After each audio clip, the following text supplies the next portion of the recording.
Alright guys, and welcome to Dope Chick episode number 65, and we have quite the episode for you today. What a weekend of Call of Duty after basically a month where nothing at all happened. Thankfully, us COD fans got treated to an absolute world-class event out there in Kitchener. Okay, some things maybe could have been better, but the tournament itself, you couldn't make some of this stuff up. The storylines we had this weekend, OpTic winning back-to-back championships. There is so much for us to talk about live on stream today, after the fact on YouTube, and on Spotify, of course. Thanks to PrizePicks supporting the show as ever.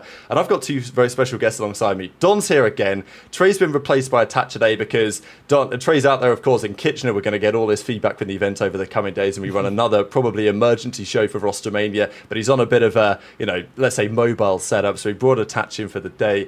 It's a pleasure to be joined by you gentlemen. Don, we had a great time on the pre-shows and the watch parties briefly this weekend, and Dill, obviously coming straight out of the retirement home. How does it feel to have been surpassed by a couple more players in the all-time list? What a weekend. Yeah, I got to make some edits to my all-time list again. So maybe it worked out because I made one before Champs, and we're going to have to make another one after Champs. Going to have to throw, Shotzi up a couple places, Dashy, Hugh. I'll throw Mercules on there to get the green wall on my side. He knows the game. It was a really fun weekend. I actually tweeted that we literally sacrificed the location because everyone knows the location was bad. It was kind of funny when everyone's like, guys, it's Thursday. People work. Okay. Oh, yeah. Friday. People are still working on Friday. Saturday? People are volunteering on Saturday. That's why they're not going to the event. Like, no, it's not nothing. They turned up on Sunday, though. They came out. Nothing to do with all that. It's because the location was just so bad. But yeah, Sunday they turned up, but we got to think about it. It was COD Champs and OpTic is in the grand finals. I don't think you could get a better Sunday matchup, really. So thank God eventually people showed up. But yeah, the location was terrible, but I'll take it for the storylines that we had because it was an incredible weekend of gameplay. I agree. It was lit. OpTic winning. It was almost like it just didn't seem real, but obviously it was real because like they were so fucking awful, and then now they're just the best team. And I feel like it made everything so much more interesting. Like I feel like this ROSTERMANIA might be insane, bro. I'm not gonna lie. Like, cause I feel like some of the other top teams, they would probably ideally, as a player, you would want to play for OpTic at some point in your career. But now they just won champs, so are they gonna stick? Like, I don't know. There's just so many questions to answer. So it's lit. It's lit for the content game. You get to make another tier lit, another ranking, all type of shit. So it's lit. It's lit, man. It's Can't lit. wait for the ROSTERMANIA videos. Yeah. Damn right, there is an awful lot going on. Right? Yeah, you know how it is. I ain't no matter what. But yeah, what's good? Welcome everyone to the show. We got a lot to talk about, also including some ROSTERMANIA stuff. Big thanks to PrizePicks as well for supporting the show this season. I know lots of you guys got involved this weekend. We had the brand new kind of stats tool on the Breaking Point site as well that you guys were using. So feel free to check that out as well if you want to get involved with PrizePicks for the rest of the sports seasons. Then of course the EWC coming up not that far from today, about 3 weeks. And we might have some different rosters for it based on the rumors that we're going to discuss. Link in the description. Download the app. Claim $50 in your first $5 pick. All that good stuff. Let's get into the action, ladies and gentlemen, because we've got a lot of teams to talk about. OpTic win the trophy. I wanted to start quickly with this, the viewership record. We did it. We peaked. It's the most viewers ever. The CDL, they're killing it. Wow. The boys are doing such a great job. What a season. So many events. Like, great marketing and hype for the event out there in Kitchener, am I right, Dill? Like, they nailed it, right? Like, the build up to the event. Look, at the end of the day, the COD community, we came through strong. OpTic made the run to the finals. I think the argument I was making in my video today is like, look, I'm hoping they take the right lessons from this. The lesson is, we've got a bloody great scene here. Everyone's like super hype around it when the storylines make sense. And we've got loads more potential yet to be unlocked in this community. I'm hoping the way that they don't read it is, damn, we did a great job. Let's run it back next year just the same. Yeah. That would be bad. That's a great point. I was actually saying earlier too, let's say I'm a super casual viewer. I know nothing about the teams. I know nothing about the players. There should be some kind of videos, especially for champs. There's only 8 teams, so it wouldn't be hard. 8 teams, 32 players, to just send a videographer out. You record with the teams for a day or two, and you're able to tell the storyline. Like, it would be awesome to see OpTic season leading up into this point, the struggles, the roster changes, and then what each player is, like what point they're at in their career, and have that video out before champs So you know like what this means to them. Have they been doing good? Have they been doing bad before this? Or same thing with like Miami. When has Miami Heretics ever been that good? Never. Now they have by far their best Spanish team ever. They have a couple top 3 placings already in the season. They have 2 new in Rancor and Super, like 2 amazing new rookies that just came into the scene. But no one knows that because there's nothing out there to tell these stories for each of this team. Same thing could be said about like LAT. They just dominated Major 3, Major 4. What? Who knows that? Like a super casual won't know that. And them losing at this tournament just makes it that much crazier. But the people who don't know and aren't that invested in Call of Duty won't be able to find that out and won't find any content anywhere talking about that. So they definitely need to get the marketing and the content and the videos up because there's no storylines going into COD Champs.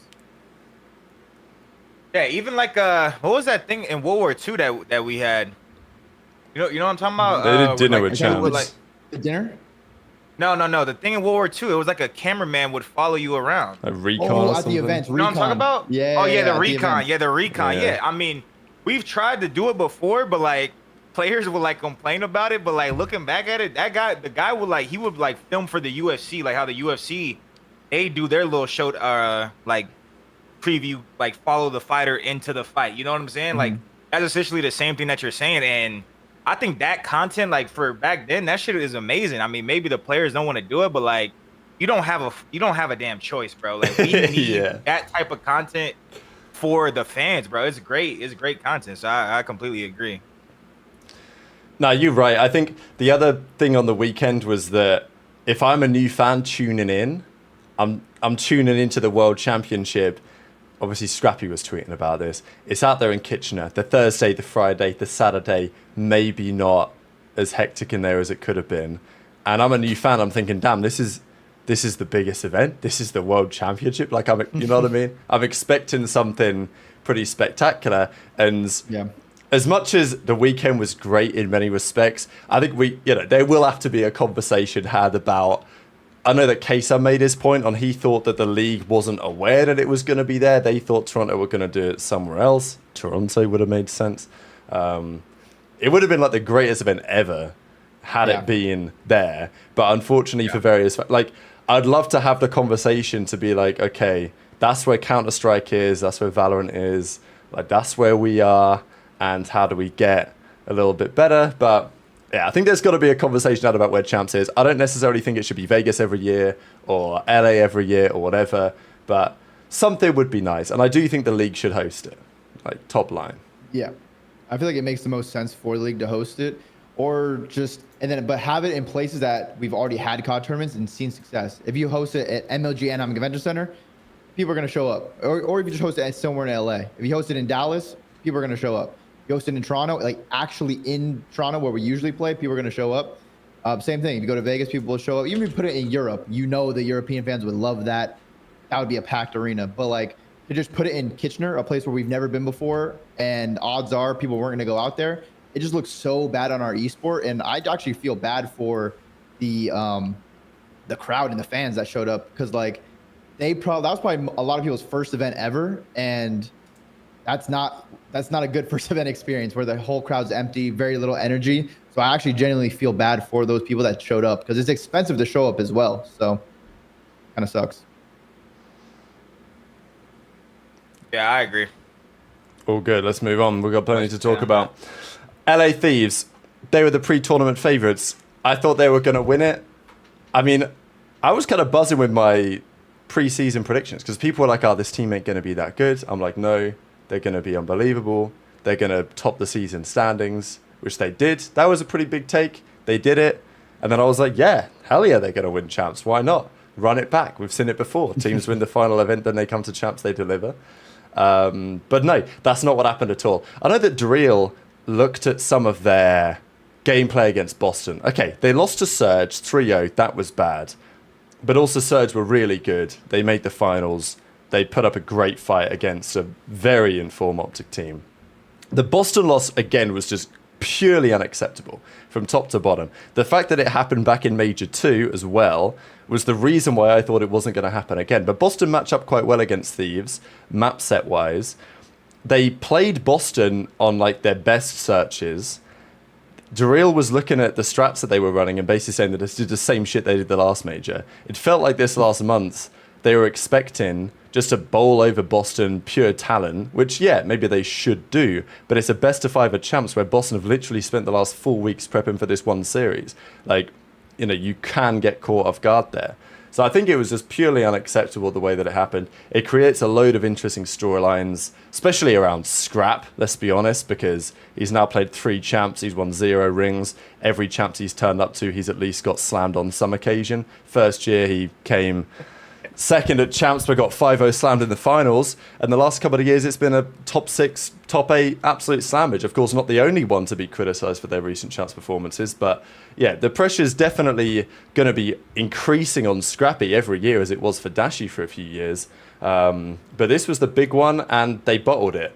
So yeah, thoughts on this still? Like, how did it come to this? Especially the Boston loss, but also rolling over and down against the Surge. It just wasn't expected after a month break. And you can say month break cheese, but like, let's be real. Yeah.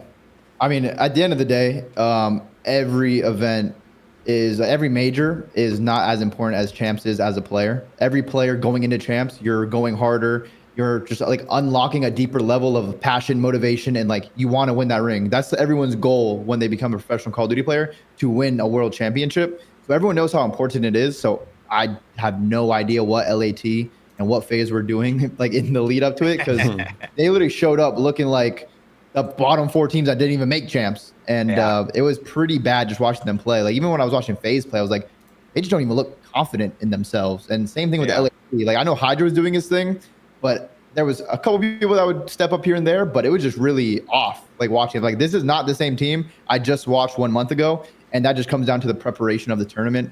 And what you said about the whole like champs pressure, and like when you're a great player like Scrap is, and you go to champs and you fumble for multiple years in a row, that pressure is just going to mount. It's kind of like when the OpTic Dynasty, they were winning a lot of tournaments every season, but they weren't winning champs. So at the end of the day, you can win as many tournaments as you want, but if you don't win champs, you're just really not going to be able to climb that all-time list as far, because at the top 10, the top 15, everyone has rings and multiple rings at that. So you need to be showing up the biggest tournament of the year. Because like OpTic, what would you say? OpTic had a terrible season, right?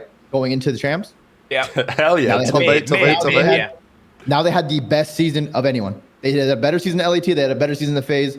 Go look at the prize money and a ring on their finger. So champs is the only one that really matters at the end of the day. No one's remembering major 1, major 2, major 3 10 years from now. Yeah, I mean, I agree with you. You basically said what I said, but just to like talk on it a little bit more, like, I mean, without like saying too much, I feel like it's just like clearly just a pressure thing. I mean, you kind of almost need to go into it like care. I can relate to this because pressure or ego. Because Ben says ego, too much ego. Ego could definitely a lot of outside shit from the game took away from the team 100%. Like they probably had like drama going on within the team 100%. But just the pressure part, like even during my career, I would look at Reddit. Like once I'm fucking frying, I got top stats, I'm making finals. Everyone's saying you're not fucking winning, you're not winning, you're not winning. So eventually, I started feeling immense pressure to win. So then it would like get to me. That's 100%. That definitely plays a factor for Thieves and FaZe. Like they start feeling that pressure. Damn, we have to win champs. We have to win champs. Whereas like, I feel like OpTic, like, yeah, they wanted to win champs. Like they obviously did everything in their power to win champs. But they're happy to be there. You know what I'm saying? They're kind of like they're just loose, bro. They're just loose, bro. Like simple as that. Like they're not playing. Like obviously they have something to lose. They don't want to fucking get last place, right? But like they're playing comfortable, confident, loose. In the practice, I heard they're fucking apparently OpTic literally ran everybody in practice. Like that. Like LAT include, like they were running them in practice. But they're like, what the fuck? We've been running these motherfuckers in practice this whole time. We finna run them. Like they're just chilling. Like yeah. OpTic literally dominated so much, they were like stress free.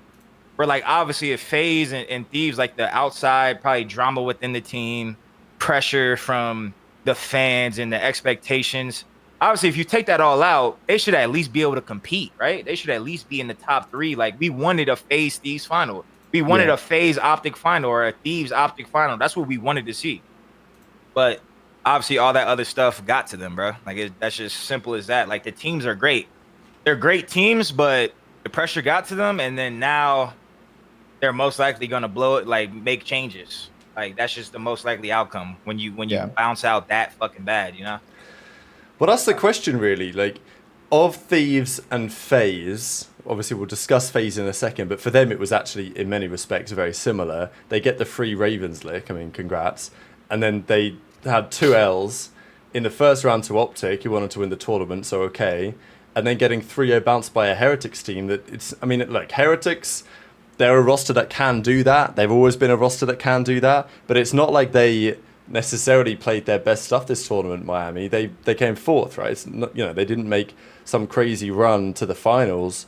So that getting 3-0'd by them was unacceptable. I mean, we were watching that map 1 on, like Miami versus FaZe. That was totally unacceptable. Oh, and that was real bad. That was real bad. And then, like, not bouncing back on the search that FaZe usually do, especially if they lose a close hardpoint. And then bombing out in the protocol control, getting 3-0'd. I mean, it was just embarrassing.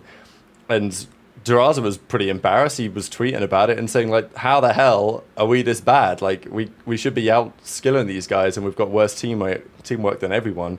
The question really is, who is more likely to make a change out of those 2?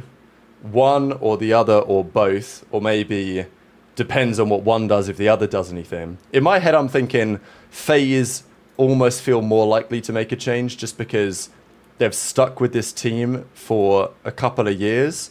Last year was the same shit, top 6 at Champs. They won the World Cup and they were like, okay, great, we can run it back. And it's not like that necessarily was a flawed decision, but it's obviously not worked out again. Whereas for Thieves, they've had 1 year as a team. They've won a couple of events. As far as the regular season goes, they were the best team overall. So I can understand the logic there, not making a move unless there's something clear that can be done. Whereas for FaZe, it almost feels like, how can they have confidence in this again going forward still? Yeah. I mean, I'll go ahead. Go ahead. The floor, man.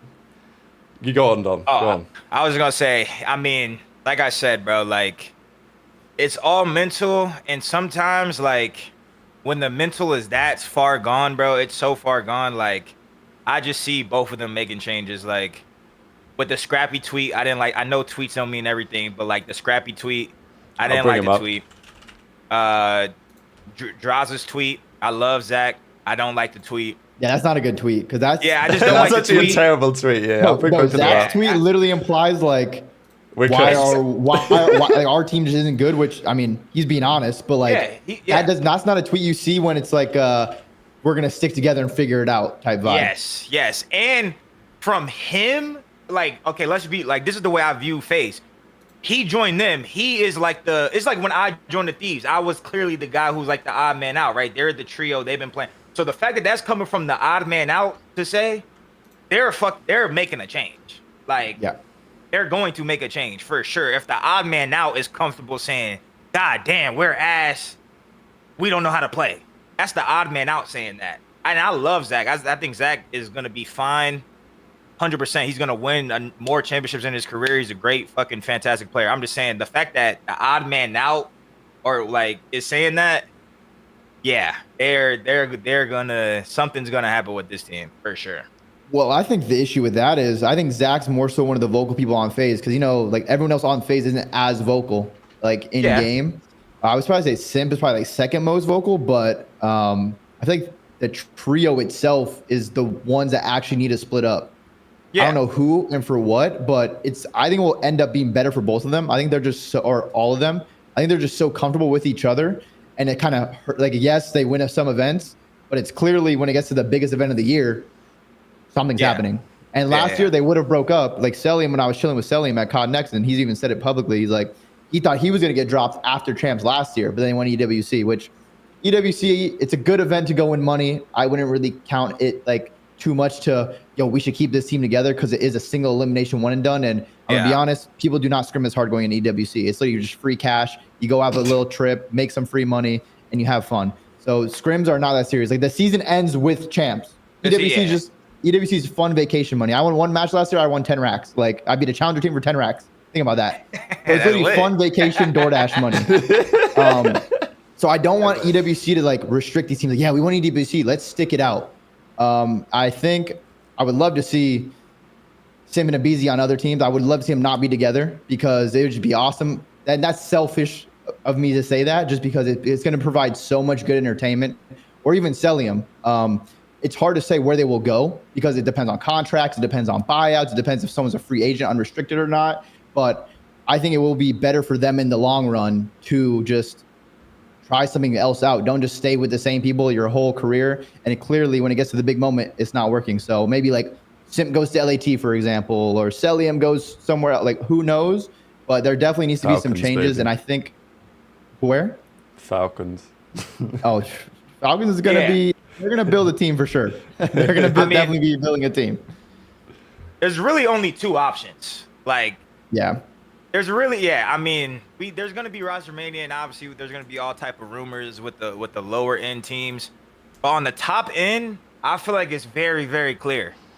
Like, some of the FaZe guys, they may go to Thieves. Some of the Thieves and the combination of the FaZe guys, they might go to Falcons. If OpTic didn't win champs, OpTic would have been the third destination for those players. But other than that, it's gonna be Thieves and Falcons. There's no other org those guys are gonna play for, in my opinion. So it is a real interesting question to see what the trio will do, because I think like the only player of the trio who was consistently godlike this year was Cell, and he was still great at champs as well. Simp had his strange period where he weren't that good, and even at champs, I mean, champs was literally his worst event ever by the stats, which is crazy. Abizi had a 0.7 in the series that they lost, so Benjay got his lick. So, you know, it's Benjay was hyped to see that. Yeah, Benjay was hyped, but it's so weird to think about what could happen there. But also what it means for FaZe as an org. Like, my understanding is, I mentioned this yesterday, I haven't looked at the Benjay contract database, but I think Simp's contract is probably up now. It may be the case for the other guys too. So it may not be a case of like, okay, Simp's going to be an RFA. If he wants to go, if he wants to have a conversation, he's free to go and have that conversation. Obviously, there will be teams out there, given we've talked about the Saudi interest, other teams may be coming in. Boston did a tweet after they bowed out and said, and we'll talk about Boston in a little bit, but they said, we'll see you next year, smiley face. So maybe they're going to stay as an org. Ravens, hopefully they go. They better go. But like, you never know. Someone could come in there, have a bag to pay and make things interesting. Also, if you are Simp, like if you're a Abizi or Cell, the conversation's a bit different. But if you're Simp, you can get Shotsy on the phone and be like, yo, maybe you can do that. What do you think? I mean, I'm going to be honest. I don't know if OpTic is going to make a change, but when a player like a Simp, a Hydra, or a Scrap becomes available, you have to think about it. Whether it's going to be, yes, we're going to make this move, or no, we're not going to make this move.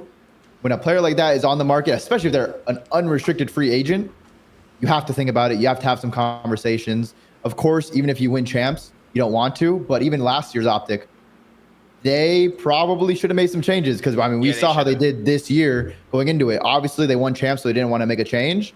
But when Scrap or Hydra are on the market, or Simp, there has to be a conversation, and who knows what it leads to, but there's going to be talks for sure. Yeah, I mean, like we said, we said it in the pre-shows. Like, I said it in the pre-shows. It's so weird because, like, if you look at this OpTic team right now, they're fucking godlike. But like, are they just gonna be godlike? Is Merc gonna? I mean, Merc did have a 0.8 in finals, so like, is that his worst series so far? I think so. Yeah, I was like, Merc's gotta have a bad series, but like the team, like the one series he didn't play that well. Like the team still looked like a well-oiled machine. Like Brandon's fucking 38 and 15 all of a sudden. Like the team just looks great. So I just feel like it's so hard to like blow it up.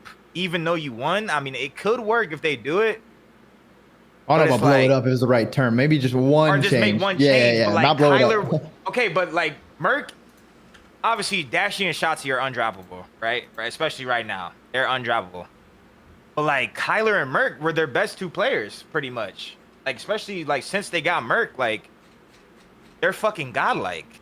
Like, it's just so crazy to like, I don't know. It's a tough situation. You're 100% right. This is why I think like EWC is still relevant, because if OpTic turn up and win EWC, they ain't making a change no matter what, I think. Especially if they win it in a certain way. But if they turn up to the World Cup and they, like, let's say they come top 4, top 3, and maybe they get beat by FaZe, I don't know, like, all of a sudden you start at least thinking about it. So, like, I don't think it's going to happen. Obviously, we've talked about it in hindsight that as every year you'd win champs and you're like, yeah, that team has to stick, which is totally justified. And in this case, I don't think OpTic should change 90% for sure, given what they've done, what it looks like their trajectory still could be, especially with Mercury's continuing to improve. But you look back at like every champs winner, most of the time in hindsight, you would have said they should have made a change. So, you know, it just is what it is. But that's where those teams sit. We've obviously got to give some credit to the other teams in the tournament as well. I'm not going to talk through every team in a great amount of detail, but a couple that we've got to really stand out, like that stood out to me. We've got to talk a little bit about the Boston Breach, baby, because Doug Martin, he played the long game and it worked out for Boston. They committed for the last month. They put in some serious work. And even when they did eventually lose, right, okay, they got slapped around by OpTic. But even when they lost to Surge, this was a game 5. It was a close series. They put up a real good fight. Snoopy had a really good series here. And it's been nice to see because I think Snoopy and Purge at times this year looked like a really competent SMG duo. It's just they would turn up to Major 2, turn up to Major 3, and on both occasions they won the first round and then lost to Toronto, lost to Surge. And they lost to Surge again here to close out the season, which will, I'm sure, frustrate them no end because this was the team that kept stopping them from getting good placements at these tournaments. But it's been nice to see for Boston. I don't know if it like should teach us anything as a fan base or as a scene or from the way that teams are being managed, because I don't know if this is true, but the feeling seems to be Boston got no bread, so let's just keep the same team the whole year.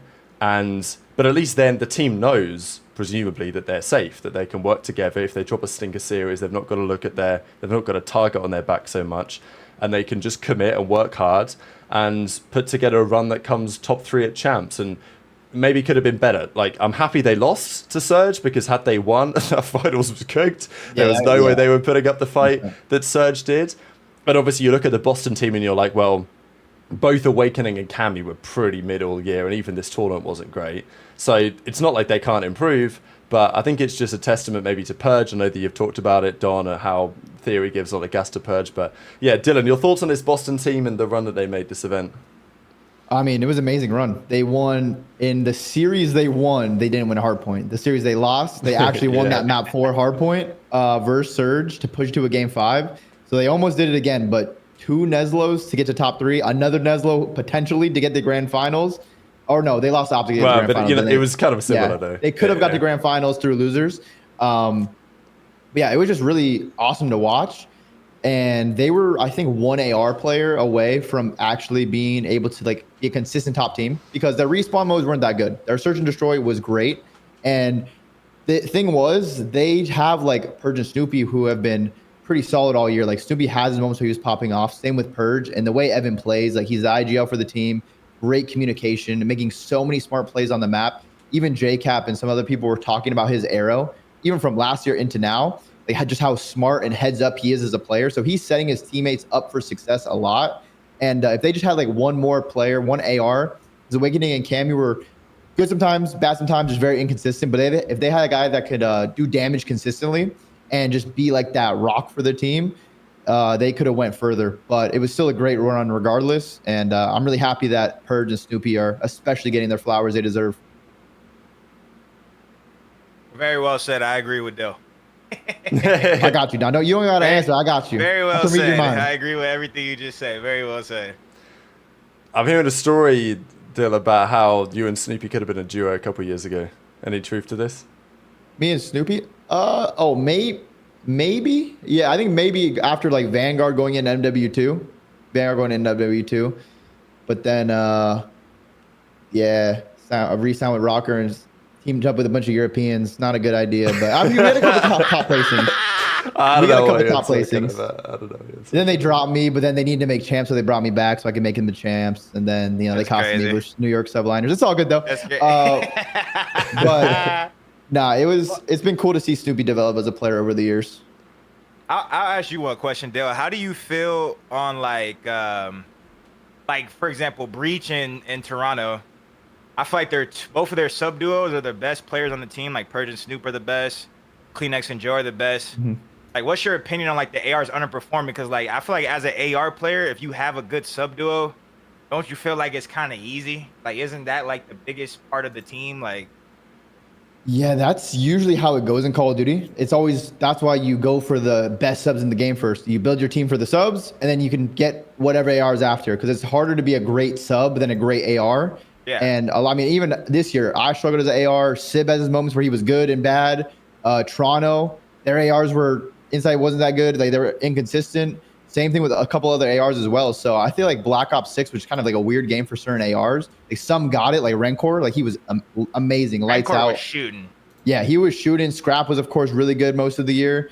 So some ARs really figured it out and others didn't. And all the teams, like, it seemed like for the most part, the subs were carrying. And I mean, the AR players definitely had a down year. It was just weird in Black Ops 6. Okay. Toronto obviously bombed out of the tournament. They've got to do something with their team. I don't know what you do if you're in their position. I know that Adam Adamu, the top dog, he gave his tweet about how actually it wasn't their fault that they got rid of Mercules because they gave him a contract offer. Look, at the end of the day, if Mercules played his cards right, which he eventually did, he wouldn't have ended up there anyway. So I know there is talk about, oh, Toronto should have kept him, which, yeah, obviously in hindsight, yeah. But maybe there's not too much they could have done once OpTic swooped in and made a play. But I think there probably was a window where they could have made it happen if they wanted to. Because OpTic, like, were not going to make a change until Zinni and Hector got involved. There probably was a window where Toronto could have locked him down.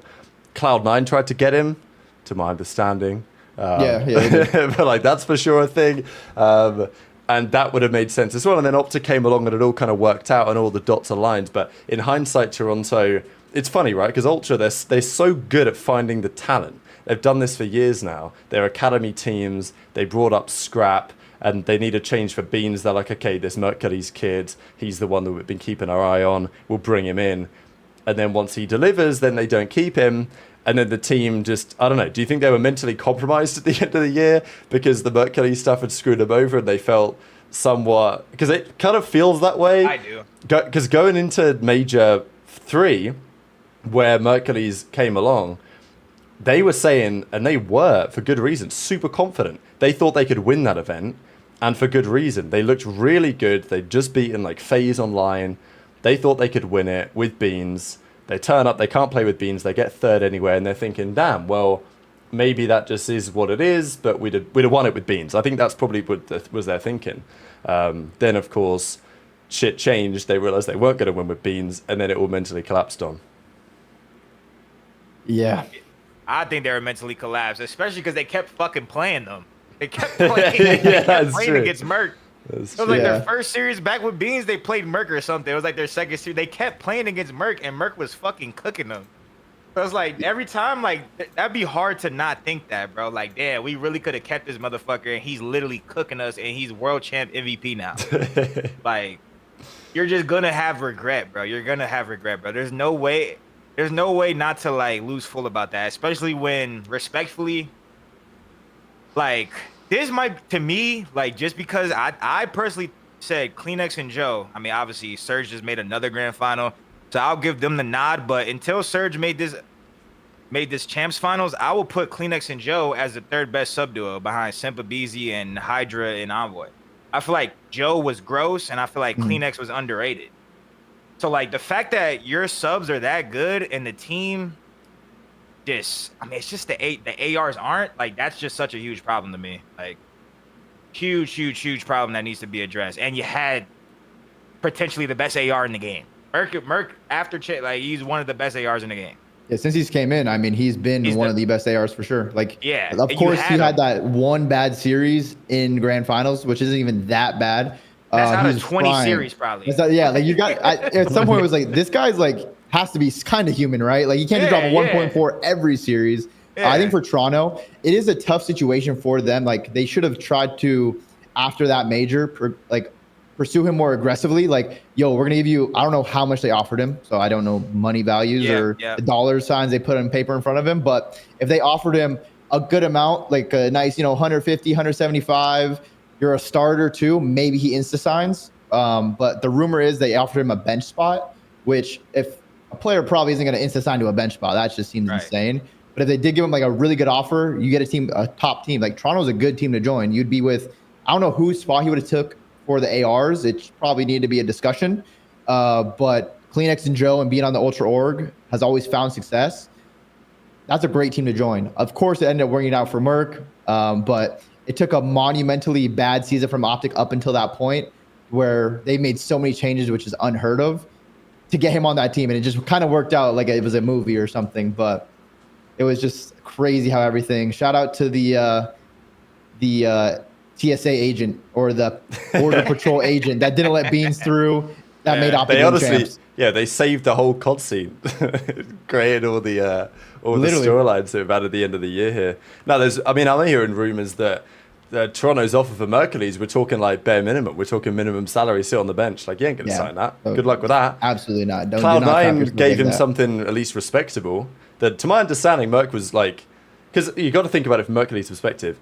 There was a time not long ago he thought, damn, I might never get in the league. Like, I'm good, but maybe I've not quite won enough yet. All of a sudden you play one event, you've got an offer from the org you played for, and then you've got another offer coming along.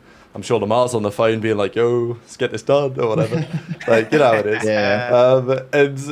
And then it becomes, so yeah, fair play to all parties for making this work out in the end. So that's the Toronto situation. Obviously, we're going to talk about Merc. We're going to talk about the grand finalist. And let's start with Surge. We know that on this show, we like to do a Rambo Ray tweet check. And there is a Rambo Ray tweet. He waited a little while to do one. Here it is. I found it up. Rambo says where to start. And to be fair, it is an essay. I'm not going to read it. But like, he did a tweet is the point. He did a tweet. And fair play, because Rambo's last tweet he did was after the last major, where they bombed out of Major 4, top 12. They lost to Falcons. It was bad. And he said, we've got a full month to prepare for the biggest event of the year. We're going to make sure we do everything we can to not let a day like today happen again. Turns up a month later. Surge looked like a rejuvenated outfit. Obviously, I'm a big fan of this team because they've got like Nasty's there. It would have been really cool to see a British world champion. Obviously, there's only been one ever European world champion. It's been Hydra. Bance came close a couple of times, as we know. But yeah, this could have been Nasty's year, would have been crazy. At the end of the day, no one expected them to even be competitive in the finals. They made 2 grand finals already this year. They got slapped around in both of them. I think as gutting as this will be for them, they'll at least be happy they put up a fight. Because they will look at this series in hindsight and think, damn, we didn't troll that control. That control. Like, we could have won this damn thing. They could have Neslo'd. They could have Neslo'd grand finals. If they win that control, they could lose that rewind. Well, they actually lost an S&D, but they could have been really close to Neslo'ing that, which would have been crazy. A Neslo for a ring. It would have been unbelievable. But yeah, so this one Rambo says anyway, wave of mixed emotions. Obviously, he's going to be proud of the team. Such a strange series for Surge, or like season for Surge, because let's not forget, Rambo, you dropped Hook before the season began. They dropped Hook for Hixie, which has got to be like one of the worst changes of all time, respectfully. But obviously, in the end, it kind of worked out because they get Neptune in, who, it was unbelievable. And if you're building the all-star rosters of the season, okay, once you include champs, I guess Hook comes on there, right? But all things considered, this year, Hook and Neptune were pretty similar, I would say, in terms of impact. So it's not like in hindsight, it didn't destroy Surge, but the decision at the time was pretty crazy. And the fact that those two guys matched up against each other in the grand finals was an immense story in and of itself. I think Abuza and 04 deserve lots of credit. 04, I mean, I don't know who to give more credit to, really, Abuza or 04. I think Abuza impresses me as much as he still got me blocked. So I want to hate watch just attach. Like he does impress me a lot. Blocked? Yeah, he's the only player that has me blocked. Yeah. I don't know. It was a single tap drama probably. Like you remember start of MW3. I think it was about that. But like so there's still a little bit of that, but also so much respect for Boozer and the level that he produces, because I think he's been actually a very underrated player for a little bit of time now. I think he's actually one of the more underrated players. I think 04 kind of people feel that he's a bit underrated because, you know, he's a smart player, makes the right plays. But I think his gunny was impressing me this weekend too. Those guys were the difference maker for me because I think Nasty and Neptune, you kind of know what you're going to get most of this season. Yeah. But for Mo4 and Abuza, they really turned up. Abuza had a great grand finals. And that was the difference between us actually getting a competitive series and it being a blowout. Yeah, and I was definitely worried. I'm sure we all were that them going into the grand finals, like, oh, here we go again. Yeah, they lose that one. Like, and he drops off 2.0. Yeah. It's like, yeah. And then when that second map, they're like, yo, we got one. Yeah, it kind of got on their confidence back, but I was happy, like, because all I cared about was just a good finals. I just wanted to see some good Call of Duty because the finals this year have all been pretty bad except for that major one where it was like game 7, round 11 between FaZe and LAT. So I was really happy that Surge could go in there and step up. And then speaking on their roster more, you know, Booza was great last year. Another great season this year. 04 got picked up in the middle last year. He was amazing last year. Another great season this year. You got Neptune, who has been in and out of the pro league, not very good before this, comes in and just dominates ever since he got picked up.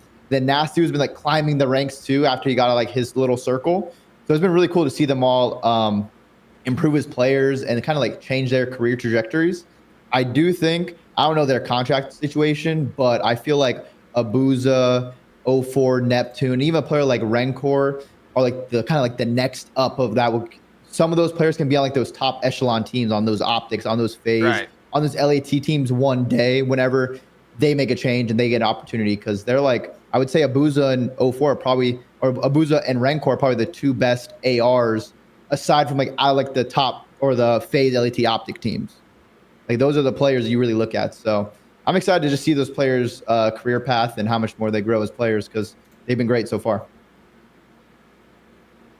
Yeah, I'm most impressed with Nep, bro, because I just heard all type of bad stuff about Nep for his little Halo stint, and then I teamed with him in Challengers last year, and he was actually good. He literally came through and played Challengers with me, and he didn't like play all year. And he had gunny. He just didn't know what was going on because that's what happens when you start playing the game 7 months late. But, like, bro, I knew, like, he was raw. Like, even though he started playing 7 months late, he was gunning fools, like, in Challengers. And his previous years in Challengers, he was always frying. So it's just crazy to see him actually, like, I don't know, make it far, make deep tournament runs, like, and win series and be consistent. Because I feel like everyone always knew he had the talent to be great. And it's just about reaching that talent or reaching that potential. You know what I'm saying? So I feel like he actually played to his potential this year, which is impressive. 04, I'm pretty sure players think really highly of 04. They just think he knows how to win. He plays good COD. He doesn't kill whore. He doesn't make like terrible plays. And I'm glad to see him step up at Champs because at least when they got top 12, he was getting farmed a little bit. You know, 04, that's what happens when you're, you know, sometimes you're a selfless player, you get farmed a little bit, but when it matters, 04 is there. 04 is there, and he's fucking shooting. And their AR duo is definitely consistent as well. So. I think it's impressive. I'm looking at 04's numbers right here, and over the whole season, he had a .97, which is like exactly what you'd want for this type of player, even like better than you'd expect on some level, right? Like if I'm looking at his numbers, because he used to have a stinker in him. I'm looking back through some series here. It's just that major 4. You seen that major 4? He was getting cooked there, and maybe he's still got it in him. He's probably still got the stinker in him, to be fair. But like, you know, he's got a series here, .76. He's got a .76 again against FaZe at the minor, to be fair. But at the start of the season, like I'm looking at these numbers, and it was a bit more all over the place. Like he was bopping around from a .8 to a 1.2 to a .8 to a .7 to a 1.2 to a .8. Like it was kind of all over the place. If we look at the end of the year, okay, major 4 aside when he got boo-bopped by Thieves and then the Falcons. But at Champs, he was 1.0, like 1.06, 1.07, 0.9, 0.9, 0.9, 0.9. Like, you know, mid .9s every series, which is like, that is just perfect in terms of production from that type of a player. So, yeah, I think he deserves a lot of credit. I do wonder, of course, what kind of happens next for this team, because as you say, from a contractual perspective, who knows? Obviously, every team is very well aware that there's always another level, because right now the level that OpTic played was pretty godlike. Surge got close to it, but depending on what happens at the World Cup, there'll be options. I think as well, I don't know how much bread Surge got, but we talk about the FaZe guys getting offers. If that doesn't happen, then like if I want to go and get a Boozer or Nasty or even Neptune or O4, like I can go and get him if I've got bread and I try. Oh, easily. I think the biggest landing spot for those teams, because I feel like potentially, if OpTic doesn't change, maybe LAT and or LAT and FaZe make some changes together. I feel like Falcons is a really good one because I could definitely see them getting a player like an Abuza, an O4, or even a Nep, a Rancor. Like I could see that because there's very few teams in COD that are spending money like that anymore. It's really only the top teams and then Falcons. So the rest are pretty much have around some spend a little bit extra, but there's not much like money going out wise with contracts. So I think Falcons could be a landing spot for some of the names we're mentioning for sure. Let's talk about the big one. OpTic Texas. I don't know how we got to this point, but it wasn't long ago that we were saying, damn, are OpTic even going to make champs? Like, these guys are ass. They might not even qualify. They might lose out to the Rocker. They might lose out to whoever. And now they won the whole damn thing. So I don't really understand it precisely. I think, obviously, Mercury's, he changed everything. But it's just such an interesting story to think about the level that, especially Shotzi was playing at, but Shotzi and Dashi, the criticism they were getting, the expectations for this year, the good start to the year, kind of, I mean, once they got rid of Pred and they brought in Hook, they were pretty good. Then they came top 8, so they got rid of Hook, they brought Pred back, they were ass, they got rid of Pred. I mean, like, I can't even begin to break down the amount of bullshit that happened this season. Skies came in, maybe even Skies deserves some credit for kind of helping reset the morale. I don't know if they bring Merc straight in for Kenny and whatever, like, does it go the same way? I don't know. It's almost impossible to say, but like, I've never seen a story like this of a team that's gone from being literally the world's worst. I don't even know if there's been a story like this in eSports, right? Like, I'm trying to think of an eSport. Obviously, I don't follow every eSport, but I'm trying to think of a world where this OpTic team at points this year was literally the worst team. And if they weren't the worst, they were second worst to the Falcons. But even then, they were still getting 3-0 slammed by everyone. Like, it was so bad. They were bare minimum 10th worst, like even at their rock bottom. So to go from that to winning champs like 3 months later is surely like an unheard of story in the esports context, not even in competitive cards. And also not just to win it. It's not like they won it by Neslo in sneaking game 5s. Because coming into this tourney, I was like, okay, if OpTic are going to win it, because I thought that they could, but if they're going to win it, they're going to win it on search. They're going to be splitting respawns with Thieves and FaZe, and then they're going to have nailed down their search over the last 4 weeks. But actually, no, they won this in the respawns. They went 10-1 in respawns. Maybe it was even better than that. I don't know. Yeah. They lost one respawn and it was in the finals. They didn't drop a hard point. They only dropped a control in the finals on that Hacienda. Like, they just bowled over the opposition and it was bad. Like, it was bad for most of the tournament deal. Yeah, I mean, their S&D was great too. When they played FaZe, smoked them on Protocol. Played Toronto, smoked them on Rewind. So they were literally just a well-oiled machine on all game modes. They didn't have a game mode to worry about. And they just looked lights out. And I remember, I think it was like a nameless tweet or something. It showed like the images of their wins versus, I think it was Toronto and Boston. And if you combine the scores of both hard points, both S&Ds, both controls, they still win the series in a pretty dominant fashion with 2 opponents. So like, that just goes to show how good they were playing. And I mean, they really hit another level going into this tournament. And I think it's just like kind of excites everyone for EWC. Because imagine you have FaZe, they won Major 1 and 2. You have Thieves, Major 3 and 4. Imagine if OpTic wins Champs EWC, like that would just be another crazy story going into this one. So I'm excited to see how they keep up and then how other teams try to like prepare for OpTic now. Because when you're the best, teams are going to be watching your VOD, trying to learn from you. So now everyone's going to be all eyes on OpTic to see how they got so good in a relatively short amount of time. They didn't have that much time together as a 4, and they hit a new level that no one's hit this year. You guys had dual 1.8s, bro. I've never seen that in shit. Winners finals at champs, by the way. Bro, but like, holy shit, bro. You got like, they're just out slaying by fucking 80 kills. Like, god damn. I mean, bro, this run was just insane. Like, I don't know what else to say other than this was insane. They literally only lost 3 maps in the finals. That's the only maps they lost all tournament. This is one of the most dominant tournaments ever. Like I don't even know what to say. Like I don't even think it's gonna be hard to replicate this. Like for them and even other teams, they can watch all the VOD that they want. They could try to steal any strats and shit, but like this is just they're just outslaying everybody by 80 kills. Like this was probably the other series too. Like it was every series Merc had a 1.5 until finals. Yeah. And when Merc had a 1.5, everyone else had like a 1.3, 1.2. Like the whole team is pub stomping. Yeah. It was literally just insane, bro. And I think the coolest part of this is because I know we have Aches trying to, what's his name for Mercules? The legacy savior or something like that.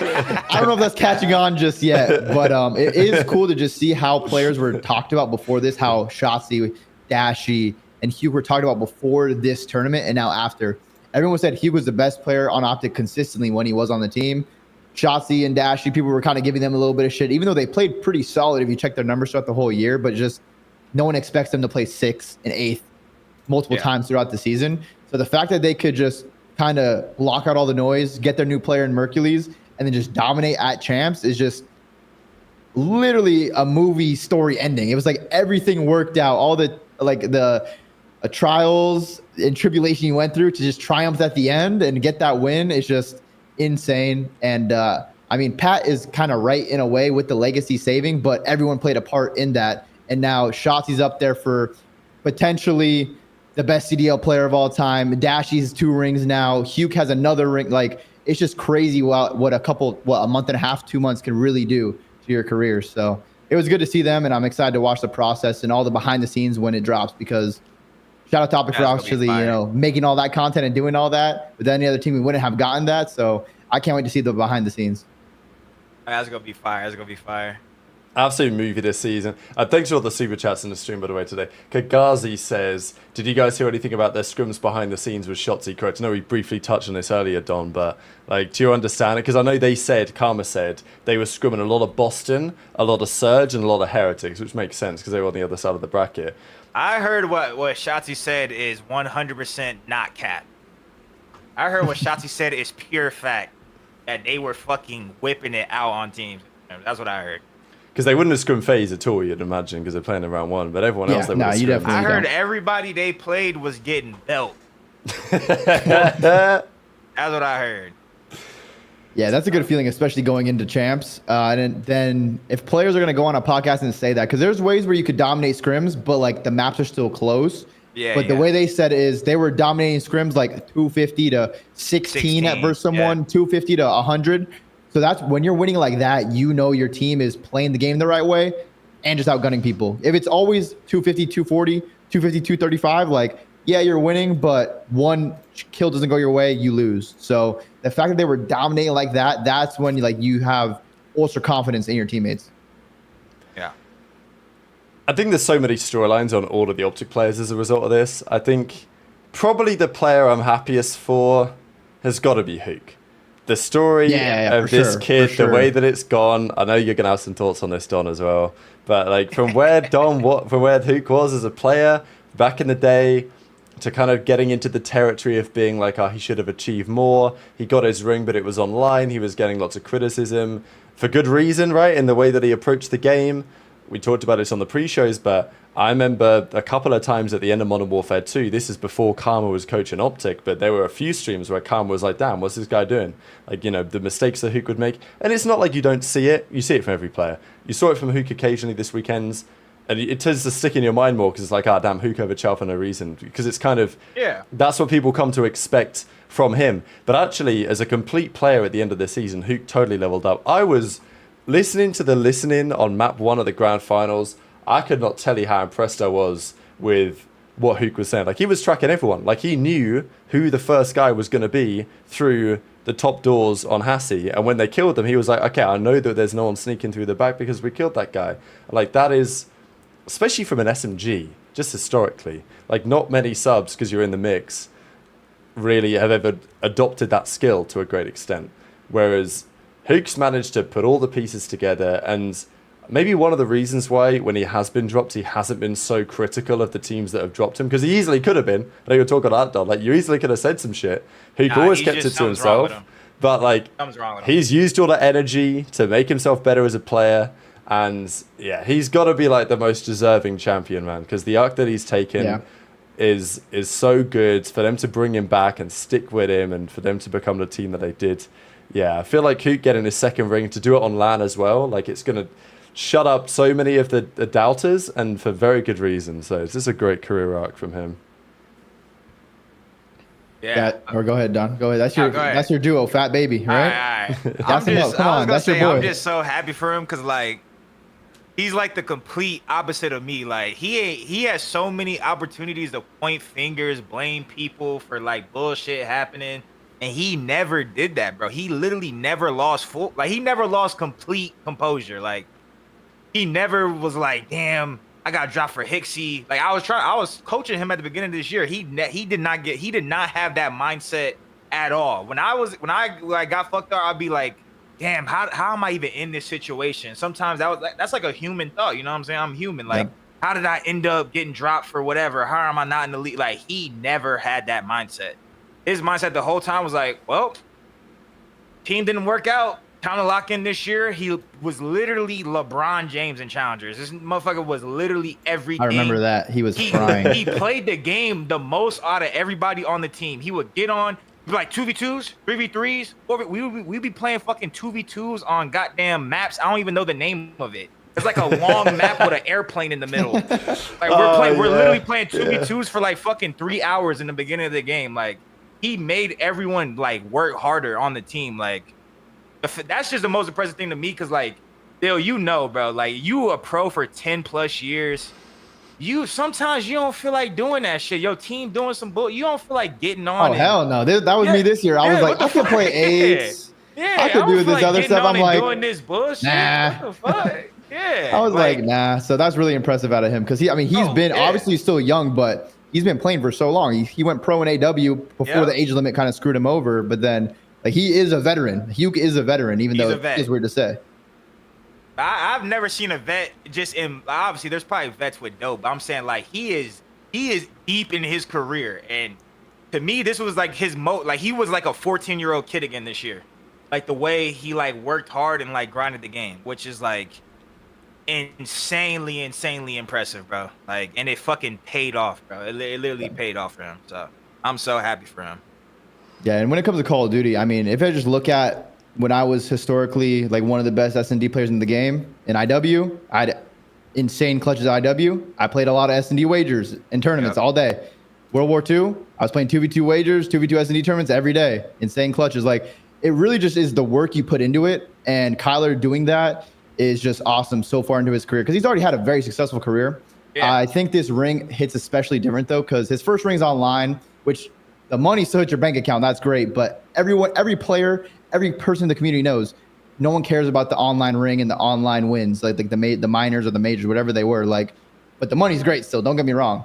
But you really want to get that feeling of winning on stage in front of a crowd, the biggest stage of the year, the loudest fans. Like, that's the real moment. And for Hugh to also get his second ring, but then do it on OpTic, where everyone talks about how bad he costed OpTic in MW2 champs.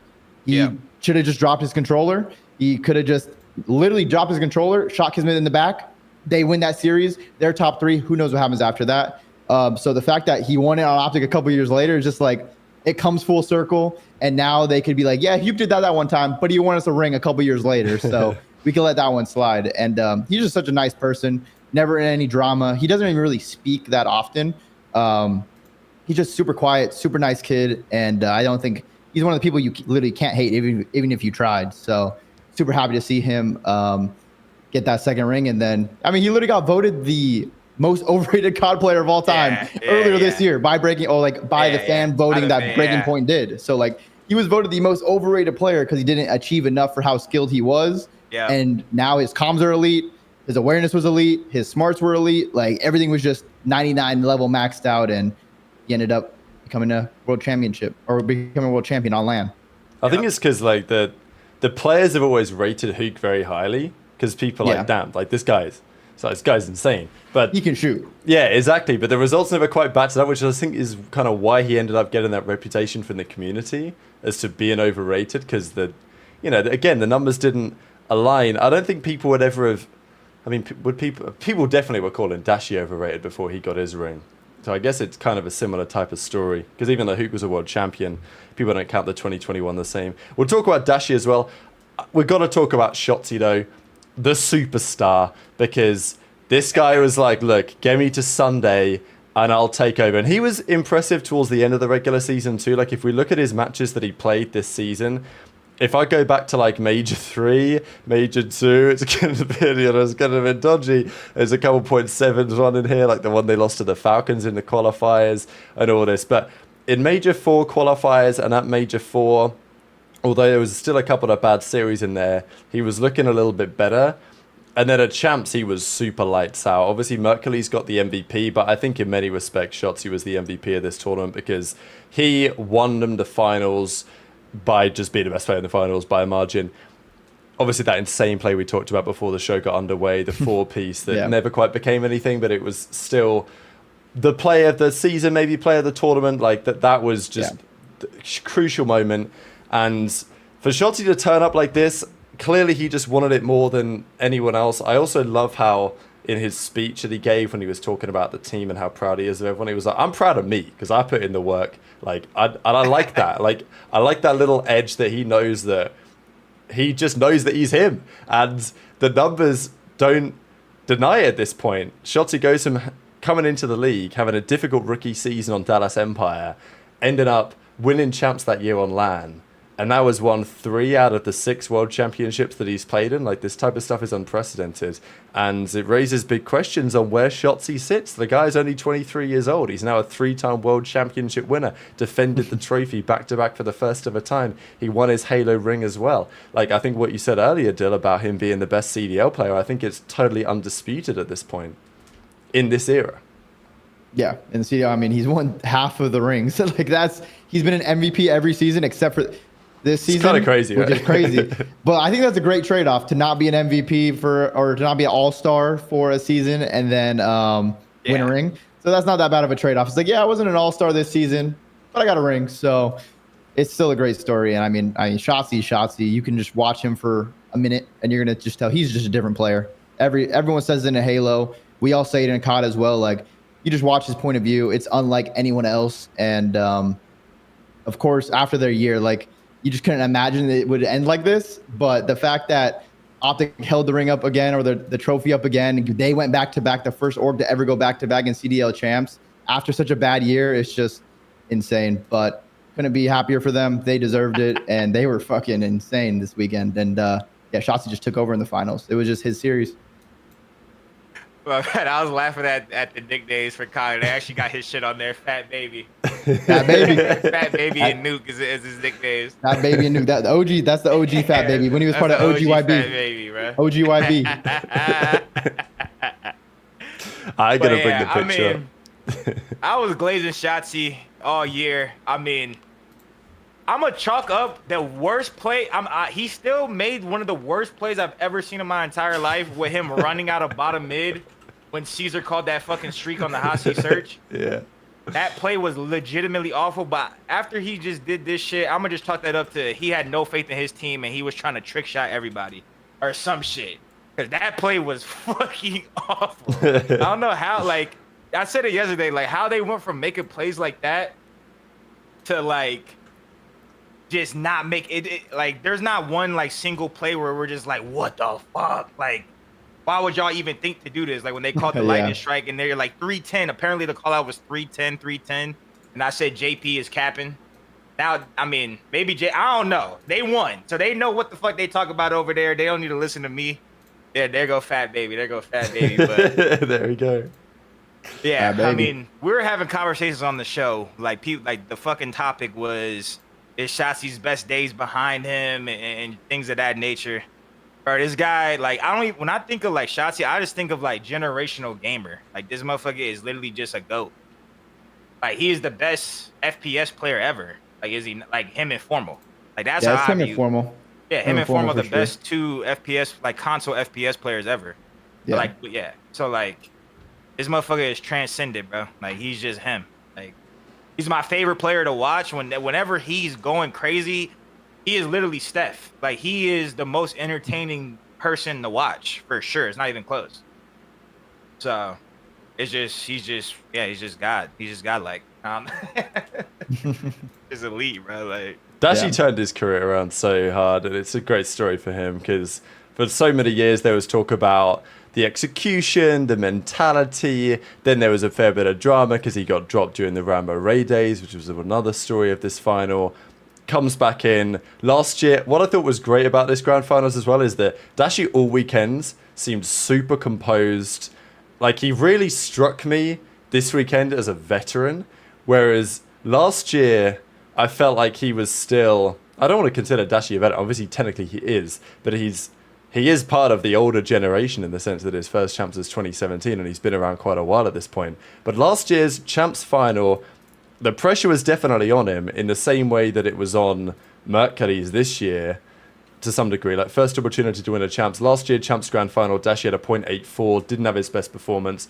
This year, all tourney, but especially the grand final, Dashie really turned up, especially when Mercury started having a couple more difficult maps, like the map that Dashie had where it was double positive.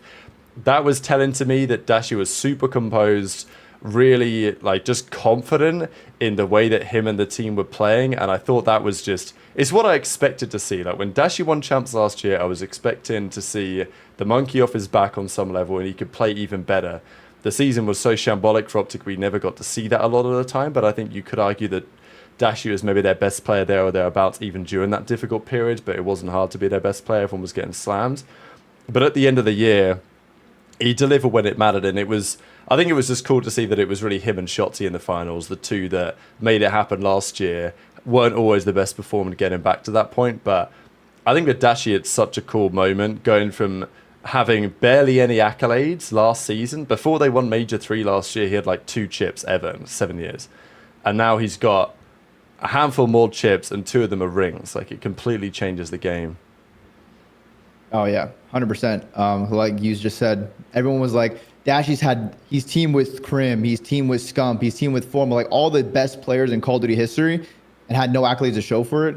And then these last 2 years, 2 rings, an event win, like he just completely leveled up because everyone knows how talented he is and just how he's one of the straightest shooters COD has ever seen. So the fact that he has the accolades to back it up now he's like, he's gonna be talked about a lot different instead of being disrespected by the community and stuff. So super happy for him, and he just looks like it might just keep on going. I mean, they went back to back, so hopefully him and Shotzi stick together and go for a 3-peat of rings. That would be pretty insane if that could happen. But hey, do that, god damn, they could. I mean, the story. I feel like there's probably a higher chance next year people are gonna be like, no, they could really do it, because in the middle of this year when they were struggling, everyone wrote OpTic off. I'm sure they probably wrote themselves off to some degree, like behind the scenes. They're not gonna say that obviously, but after you go 0-18, you're like, what the fuck is going on?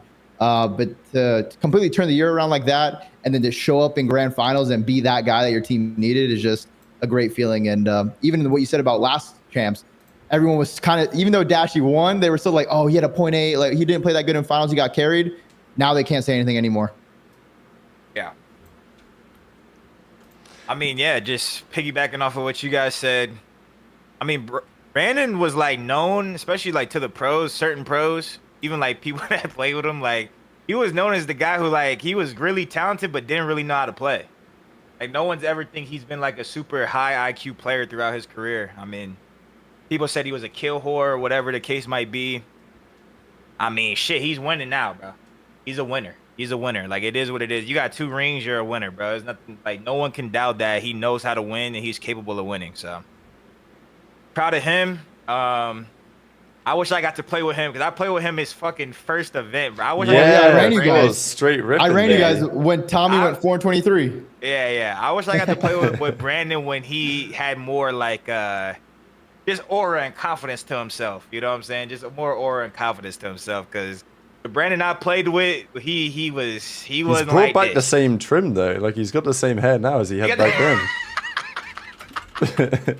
His haircut was the same. Wait, let me find the pic. Here we go. This motherfucker's a different breed nowadays, bro. Damn, there are too many great pictures in this team. It's not bad though. Yeah, look at it. What a roster, man. What a roster. Rick, Stud, Dashy. I was the main sub, Don. Bro. Hell yeah. I was the main E-Rad, bro. Shit, baby. Yeah, the E-Rad got buffed. It was kind of different that game. There's one picture of Dashy I'm trying to find, but it's all good. Yeah, what a team. It's kind of funny to think about, like, how angry as hell. What do you remember of him playing with him back then? Like, is there any similar? I mean, obviously, there's similarities to the player that he is today. This is what I remember from online. I swear, if Brandon like had the confidence that like he has now, like he built throughout his career, me and him could have literally Shaq and Kobe carried to fucking top 4, top 3. Like online, I kid you not, he dropped 40 every map. Like he was better than me online. Like when I was scrimming with him, I was like, damn, like I was surprised. Like obviously I was fucking coming off of AW, I was God, then I couldn't play, so I'm egotistical as hell. I'm thinking I'm literally legend in the making type shit. So I'm playing with this motherfucker. I'm like, hold on, he getting more kills than me, same amount of kills as me. This motherfucker might be him. And then we went to the LAN, and he didn't play as well, but it was just experience. Like that shit happens, you know, at the beginning of people's career. Like even Shotzi, like I was teaming with Dill, and we were in Minnesota, and my name was fucking online Shotzi. You know what I'm saying? Like sometimes it takes a little second. That was after, you know, Shotzi went what, like 7-32. Yeah, he went like 7 and 32 on Hackney Dom. The next day we show up for like scrims and everything, and Don's name is online Shotzi. yeah. So it happens. Sometimes people need a little bit of time to fucking lock it the fuck in. But I feel like Brandon, like I knew at the time, like he was fucking gross. He just didn't perform well like at the LAN. But our whole team was ass though, so it's not like he costed us or anything. It was just like, if he played to his potential, he could have helped carry. Like, we could have carried and, like, placed better than fucking top 16 or whatever we got. Nah, I hear you. Thanks for all the super chats, by the way, in the stream today. My all-time list, Scump Crim, Karma. We'll actually talk about Karma. I want to talk about Karma a little bit in a second here. Clay, Formore, Simp, Shotty, Axa, BZ, Octane with the donor. So, yeah, appreciate you all. I don't know. I think it gets very interesting how that list looks in terms of where Shotzi sits nowadays as well. I know there was some discussion on that. I do want a quick word on Karma and the coaching of the team, because for Damon, it's a pretty crazy story to go from winning your first 2 rings you ever played as a player. He won both of them. He won his 3rd ring a few years later in Infinite Warfare, retired, did nothing for 2-3 years, came back in, first year in, wins champs, second year in, wins champs again. And I feel like listening to Karma talk, my feeling is when Karma first came in as a coach, he was like, yeah, well, I'll coach, that can't be that hard. But I feel like Karma's actually become a coach in the last couple of seasons. The way that he spoke, I think he's learned a lot about what his team needs. Also, just the little PR training of like when he talked to the media, the type of stuff to say. I was just very impressed overall by the approach. I know that JP as well will deserve his credit too, but it's just a big topic around this event is coaching staffs, because we talk about it on FaZe a lot with Crowder, and people say I play too much Warzone, whatever, right? Like these conversations always happen. Whereas in Karma's case, the guy now has 5 rings, so I don't think it moves him up the list in terms of COD players. Like he's not over Crim now because he's got 5 rings, but it's still valid, right? It's still part of his career arc that like none of the other players have really done. I mean, has another coach won 2 rings? I don't think there has been another coach that has won 2 rings. So Kappa and it was a battle. It was either Ray. It was going to be Ray or Damon to be the first one to get 2. Yeah, it was. And Ray's was online, respectfully. Yeah. But now, I mean, it's crazy. He can fill up his whole hand. So once that picture drops where he has his 5 rings on his hand, that's gonna have a lot of likes. That's aura. That's too much. That's gonna be a lot of aura on the timeline, a lot of likes, a lot of retweets. I know most of the green walls gonna probably make that like their phone screensaver right there for sure, because that's gonna be a fire picture. JP, JP has 2 rings. I mean, yeah, he's the only analyst with 2 rings. So JP too, we got JP. Shout out JP as well, man. Always putting in work behind the scenes. Bro. Getting the team right. Shout out JP. I mean, he coached us, Don. He coached us. We got you a chip in New York. Yeah, that's right. But yeah, no, I mean, JP works super hard, has all of his data, his analytics, his numbers, and he got the team right. So shout out to him. And just making himself like, I guess, like a staple in OpTic as well, because they kind of picked him up one year, which is kind of random. Like he just joined OpTic like kind of quickly before the season. Right? Yeah, I think it was like right before the season. There's like, oh, we need an analyst. They got JP, and he's been streaming a lot, uploading YouTube videos to like give more insightful breakdowns of how the maps and stuff are played. But then he's not going to show you all the good stuff because he gets paid to show the good stuff to the team. So yeah, he's him and Karma or Damon have done a great job, and they've got the boys ready, especially in the biggest moments at Champs, and they've showed up and dominated. Before we move on to some ROSTERMANIA stuff that's happening, do you got any thoughts actually, Don? Sorry, I think I cut you off. No, my only thoughts is I said it yesterday. Damon's just 99 aura, bro. This guy's he's just got too much aura, bro. Yeah, it's him being there. Him being there is a buff, bro. That's straight glaze right there. Him being there is just gassing the team up, bro. That's good glaze. Just a few words on Mercules, really, because as a player, it feels kind of remarkable that someone was actually capable of coming in and doing this, right? He came from nowhere a couple of months ago. He was down in challenges. I think the caveat there is the fact that, I know you talked about it, Don, that as a player in challenges, he didn't seem like he was all that, but he'd also come in it was almost like his second year really competing in Respawn, let's say, so it was maybe expected that he had a big curve that he could potentially go on. But the fact that he comes in ice cold, shoots incredibly straight, makes all the right plays, comms well, actually meshes with the team. I think that was the other thing. When Mercules first joined the team at Major 4, I was like, maybe his play style is going to affect Dashy a little bit. Like, we knew with Ghosty, there was a bit of friction there internally in the team, which doesn't seem to be the case this time. Merc just seems like such a cool customer.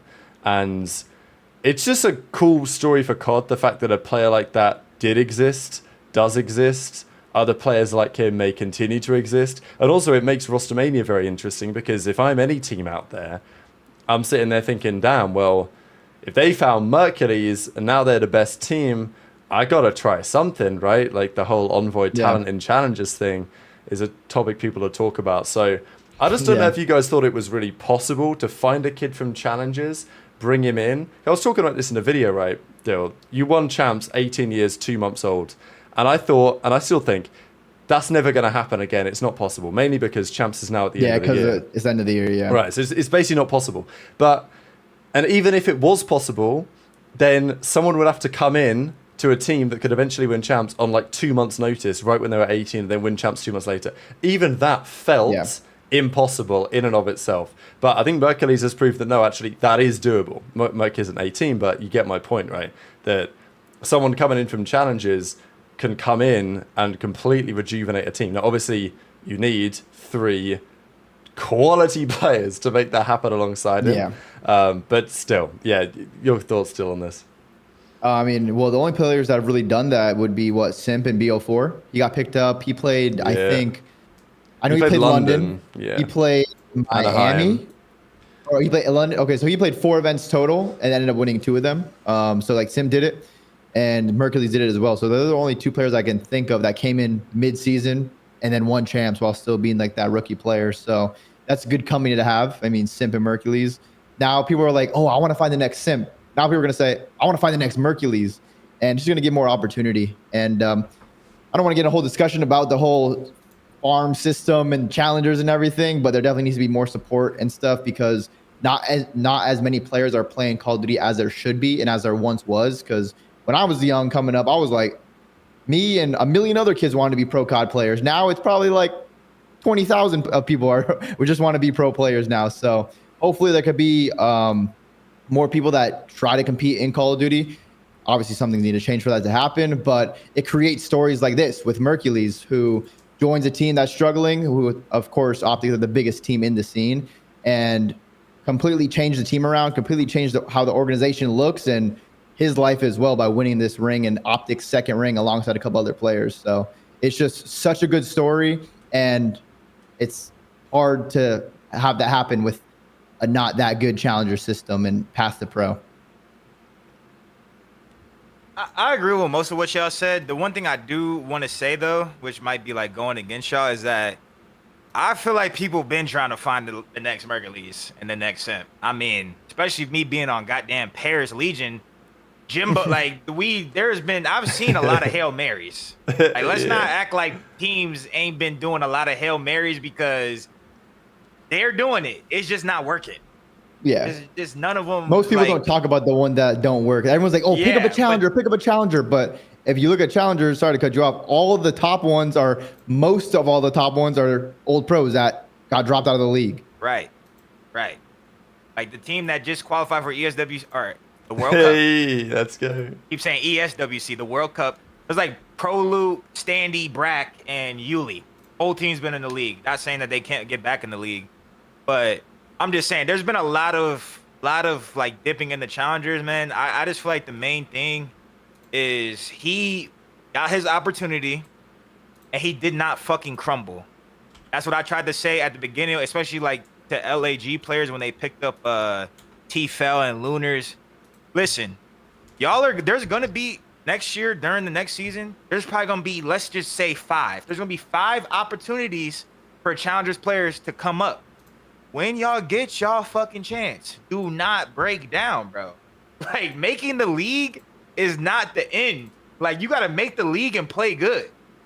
Like, obviously this shouldn't be obvious, but like, there's so many people like Craze. Craze just won everything in challengers this year, right? He probably should get a shot. And Mamba too, right? Yeah, I think Mamba's another name. Mamba just won the last 2. Well, just the last 2? Okay. Yeah, I'm saying Craze, because Craze, everyone that Craze played with got picked up. So I'm just throwing him out there. He might get picked up next year. When he joins the league, you need to play good. Because you don't want to get in the cycle where, oh, you're dominating in challengers, and then you go to the league, and now you're a fucking role player on a dog shit, horse shit ass team. Even for Mac. I wanted to tweet Mac. Shout out to fucking Mac Melts. He was he's one of the only people in my career that hard carried the fuck out of me. He was godlike. He just dominated challengers, right? When he goes into the league, I don't want to see him camping in corners and being a role player for fucking Pred and Sib and whoever the fuck he's playing with. Play your fucking game. You know what I'm saying? You have to play your game. You don't need to go to the league and be a role player. Do what you did in challengers. Do it confidently. There's a reason why you got the fucking opportunity in the first place, and perform, bro. I don't want to see people like Fellow get in the league 800 times. He needs to play good when he gets in the league. Not saying that Fellow shouldn't be in the league. Like Lunar's got an opportunity. He's just gonna go right back to challengers probably. Like, we don't want you to come here and then go right back. We want you to come here and make it and stay and make it entertaining so we can talk about it. Damn right. Absolutely. These are the 4 teams that made it to EWC but away. So Mamba, Vivid, Mac and Craze, they were already going because they won the last event, but then they won it again. They dominated the finals. They took down the other Romit team, as you said, Bragg, Prolute, Standy, and Yuli. Bance's team is there. Unfortunately, Team Notorious didn't qualify. I was looking forward to seeing Afro just play against that sucks. The other guy. I mean, Afro was still cooking this tournament. He just got costed. It is what it is. But Bance is going to be back there. Harry, Henry, Mythics. We've seen some of these guys before. I think Mythics is one. There's a few players on that team I like, but Mythics is one to keep an eye on. And then Linz is going to be there. Interestingly enough, I did wonder whether Gentlemates would just say, Linz, all right, you're coming back, like we're doing a French thing here. But apparently they're not doing a French thing, because in a second we're going to look at a little bit of Rostermania stuff, and we're going to see where one of the actual French players might be going. But those are the teams at EWC. That's the topic about the World Championship. Let's talk about the EWC, because these are potential groups for how the tournament is going to go. So Orchid, I brought up those teams so you guys can see what's going on. Orchid is Bance's team. They're likely to be the 16th seed as they came out 4th in the Challengers tournament. So this is coming up in about 3 weeks. Of course, before we get here, there is Rostermania potential. Our understanding is that roster deadline is effectively today. So damn. We're not going to see... Okay, so there's like a deadline for the teams to submit their rosters to the eSports World Cup. That happened a while ago because the World Cup's literally just about to start for the other eSports. But for the specific eSport week, there is the possibility to make one change from that initially submitted roster in a very short deadline. So we're not going to be seeing, even if we expect FaZe and Thieves to make a change possibly, it ain't going to happen now because there simply isn't the time where it doesn't make sense. It doesn't make sense. The big and like the top teams are not making a change for EWC. It's going to be the lower tier teams that make the changes for EWC for sure. Yeah, absolutely. And there's also the possibility of the teams that didn't qualify, obviously trying to do something as well. Didn't qualify for champs. Of course, they qualify for this tournament. So this is what the groups look like. I guess first impressions, OpTic, people are going to say, oh, they got blessed. But it's like, yeah, they deserved it. Cloud9 got cooked. But they Cloud9 deserved it too by respectfully not having the best season. So, you know, they're in a tough spot. Well, Cloud9 kind of got screwed over again because no one in the right mind would say LAT would be 7th at champs. And then they got 7. So it's just the Cloud9 curse this season. I think it's going to be like 38% of their matches have been against LAT and FaZe, which is actually hilarious to like end up like that. I actually did look at that deal this season. You guys did get hoed by that a bit. Yeah, right. They didn't want to give us no freebies. They wanted Cloud9, Falcons, Cloud9, or Cloud9 FaZe. Cloud9, I was like, damn, or FaZe LAT. FaZe, I was like, god damn, chill. But yeah, thoughts on these groups, top to bottom, like OpTic's group, they got Ravens, they got Rocker. They should be pretty happy with that. I guess Group D looks pretty scary, especially if Falcons do something. I don't know if they're going to be able to, they will do something, whether they can do it in time. I guess that's a question. I feel bad for Falcons. I mean, Group D is definitely the hardest group for sure. I think Group B is close behind that. But Falcons is like the main, this is their champs. They've been saying it for months now, like, because they knew they were going to qualify for COD champs. So they want to show out in front of like their fan base in Saudi. So, and they draw the hardest group. I mean, they got Heretics and FaZe, 2 amazing teams. And they got Omit, who is by far the best challengers team, which can definitely beat Falcons as well. Like, it's not just going to be, they don't have a free match at all. And they have to win at least 2 of them before they lose 2. So Group D is a gauntlet. But in Group A and Group C, I mean, I could definitely see some upsets happening and some challengers teams potentially making it in the bracket. Yeah, I agree. I'm looking at A. I think A, maybe Benjamin Bands. That's Benjamin Bands' team, right? He might A. Might be able Shout out Bands, man. Shout out Bands. He might be able to make it out that motherfucker pool because Ravens, Ravens and Rocker. It was that true. I mean, OpTic. Don't worry about OpTic. You don't got to beat everybody in the pool. You know what I'm saying? We just need to beat Rocker and Ravens. I don't feel very confident going into that if I was like a challengers team. So that's definitely gonna be an entertaining pool. But I agree that D, there's no freebies. B, who was on War? I think that's Assault's team. Assault Diamond Con. With Lance. Okay. Yeah, I feel like D's a bit stronger than B, but. 2 reels back at it again. It should be entertaining. Hopefully, I hope one of the challengers teams get top 8. That would be very cool because, like, I mean, we always do want opportunities for challengers players to play against pros, and this should be the format. Right? But every fucking time we have this format, the challenger team gets ran. They do. They at the Pro-Am they got ran. At Raleigh, I think those were the last 2 times that we had this format. They always get ran. So yeah, and EWC last year. So yeah, I think the only thing that happened was Stallions beat Miami to make it in, I believe, into bracket play. And then I think they lost like Boston or something. I forgot what it was. But I know they beat Miami at that time. Stallions, Miami were like insanely ass. It was like, was it our team? Or Lore? No, I don't think Lore made it into bracket. I don't know. They had an upset with it. I can find the numbers actually. I'll have a quick. I'm pretty sure it was Stallions because they like the ugliest like Karachi control. Do you remember that Karachi control where they were doing some crazy shit on it? It was really bad.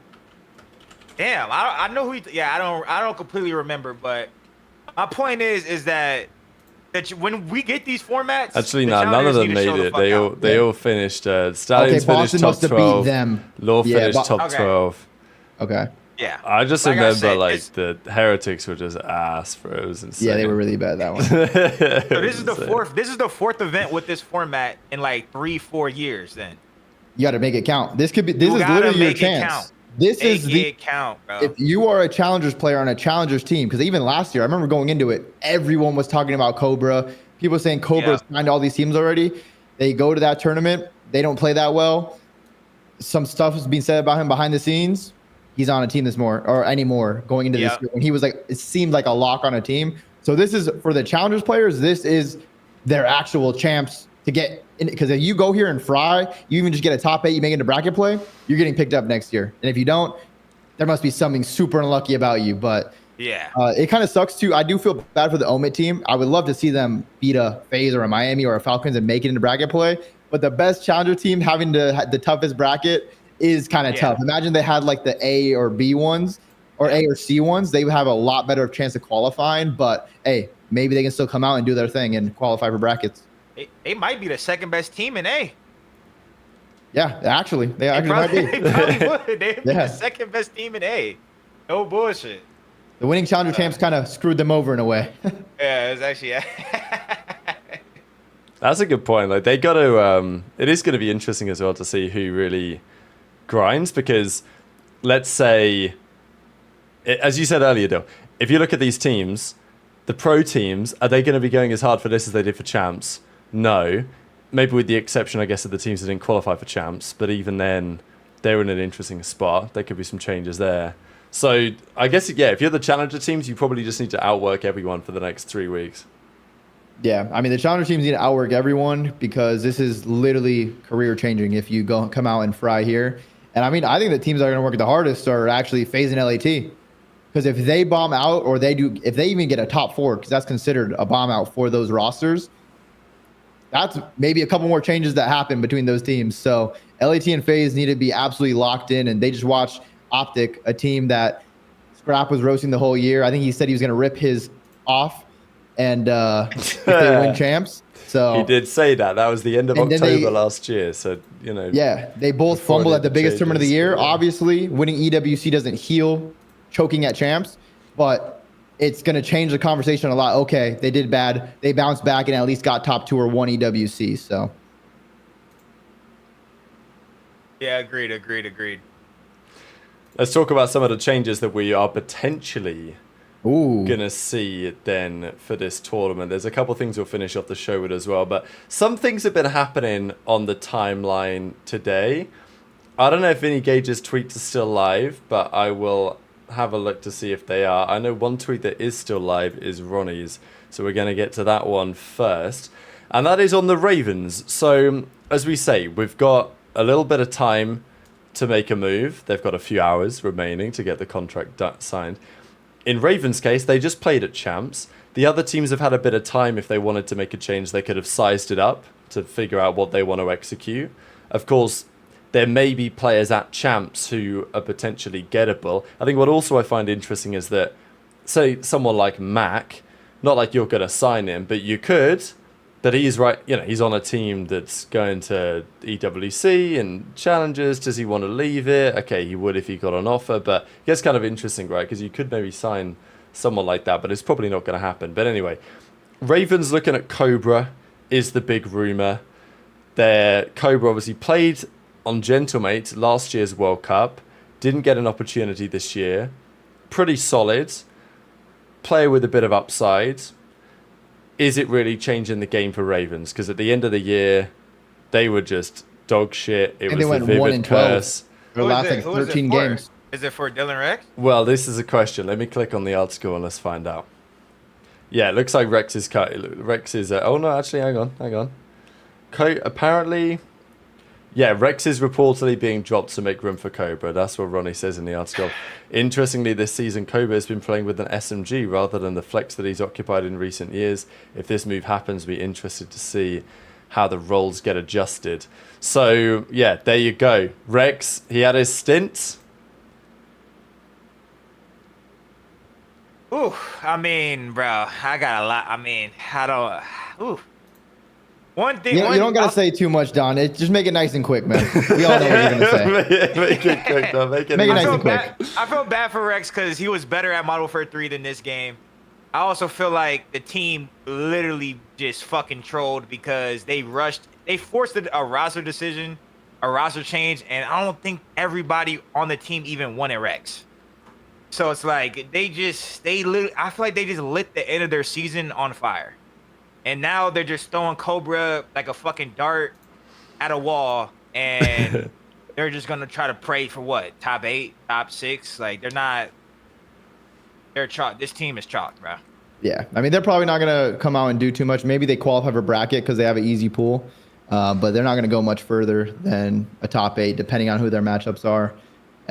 They start off the season really good, but at the end, I think they're 1-12 in their last like 13 matches or something like that. So pretty horrendous. And we don't expect that of players like Slasher, Tej, and then even Gwyn, who's been really good at points in the season. So damn, you're actually hopefully right they could about kind of that. turn it around. But 1, 2, 3, 4, 5, 6, 7, 8, 9.